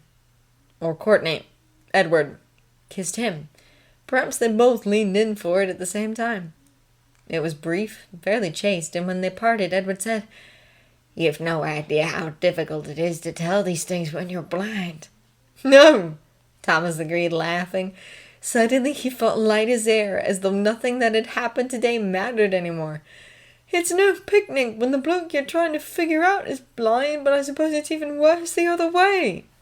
Courtenay laced their fingers together. I couldn't wait any longer to find out for certain. He hesitated. You see, I've had a letter from the Blind Center. Just like that, Thomas came crashing back to earth. Oh. I go in 3 days. Friday. Oh, Thomas repeated. Well, that's good, isn't it? You're better now, and they'll be able to... Oh, bloody hell! Yes, that's how I feel about it, Courtenay said. I don't see how I can put it off considering what it took the last time. But that's why I wanted to find out if you... He gestured between them. You could come to Hartgrove Hall after the war. That's our place. Help me stand up to Mother and... well, everything. How's your valet? Thomas said, his mouth suddenly dry. Well, yes. Officially. It was, Thomas realized, everything he'd ever wanted. 3 years ago. Before Peter. Before the war, which, for all else it had done, had shown him how much more he could be than everyone's least favorite footman. Before the wardmaster had said, You figured you first right-hand man, but that's not you, not by a long shot. And... You stick to your own kind. You don't risk some bugger thinking he owns you. Courtenay pulled away slightly. You're not saying anything. What's wrong? Nothing, he said. It's just a lot to think about. He shifted closer to Courtenay on the bench, pressing their shoulders together. It used to be my life's ambition, being valet to a gentleman of a certain inclination. Used to be, Courtenay repeated, but not anymore. I'm not sure, Thomas admitted. I mean, you're lovely, and I could see us being good together, but I'm not sure that being my lover's servant is what I want. He shook his head. No, in fact, I know it isn't what I want. What I'm not sure about is if I could put up with it anyway for you. Maybe. Courtenay took a deep breath. You could be my secretary, but I have a feeling that wouldn't, address the real problem. Right, Thomas said. There isn't any other way, Courtenay said. We'd have to have some sort of cover story, and I don't think there's anything else that will work. Thomas couldn't either. His heart breaking just a little, he pointed out. By the time the war ends, you might feel differently. I mean, you said yourself you would have married Nurse Crawley. For that reason, a small and avaricious part of Thomas, the part that had known even as he was tucking Philip's letters away and tying them with a ribbon that it wasn't only for sentiment's sake, wanted to lock him down with a promise now, if only so he could cry foul when Courtenay broke it. It's true, I might have, Courtenay admitted. I'm not attracted to very many girls. Just once in a while. I always figured it would be easier if I could find one to marry, live a normal sort of life. But now there's this. He indicated his eyes. And you really saved my life. Not just that night. Even if we never met again after Friday, you'll always have been one of the most important people in my life. Thomas couldn't quite say the same of him, he realized. Courtenay, Edward, was a patient he'd gotten close to, a man he'd been attracted to, a man he could have slept with and might yet if he could think of a place and Edward was willing. But he'd certainly never eclipsed Peter. Let's make sure we do meet again, he said. After the war. I'll write you at, what is it? Hatgrove Hall, as an old war chum. It just so happens I'll be passing through the area, etc. And then we'll see how we both feel about things then. Courtenay nodded slowly. Yes, I suppose that's sensible. You're always so sensible. It's one of the things I like about you. Like had it been his first choice of word, Thomas suspected. I'm not saying no, He pointed out. I'm saying not yet. Courtenay smiled. I know. Can I kiss you again? Sure. Thomas said, and after checking the windows again, suited action to words. Courtenay's lips were soft and tasted of cigarettes. Drawing back, Courtenay said, I suppose we'd better go back in. Someone's bound to wonder where we've been all this time. There went Thomas's half-formed plan to suggest they go fuck in the fake Roman temple. You're right, he said, giving Courtenay's hand one final squeeze before putting it on his arm in the approved professional manner for an orderly guiding a blind man.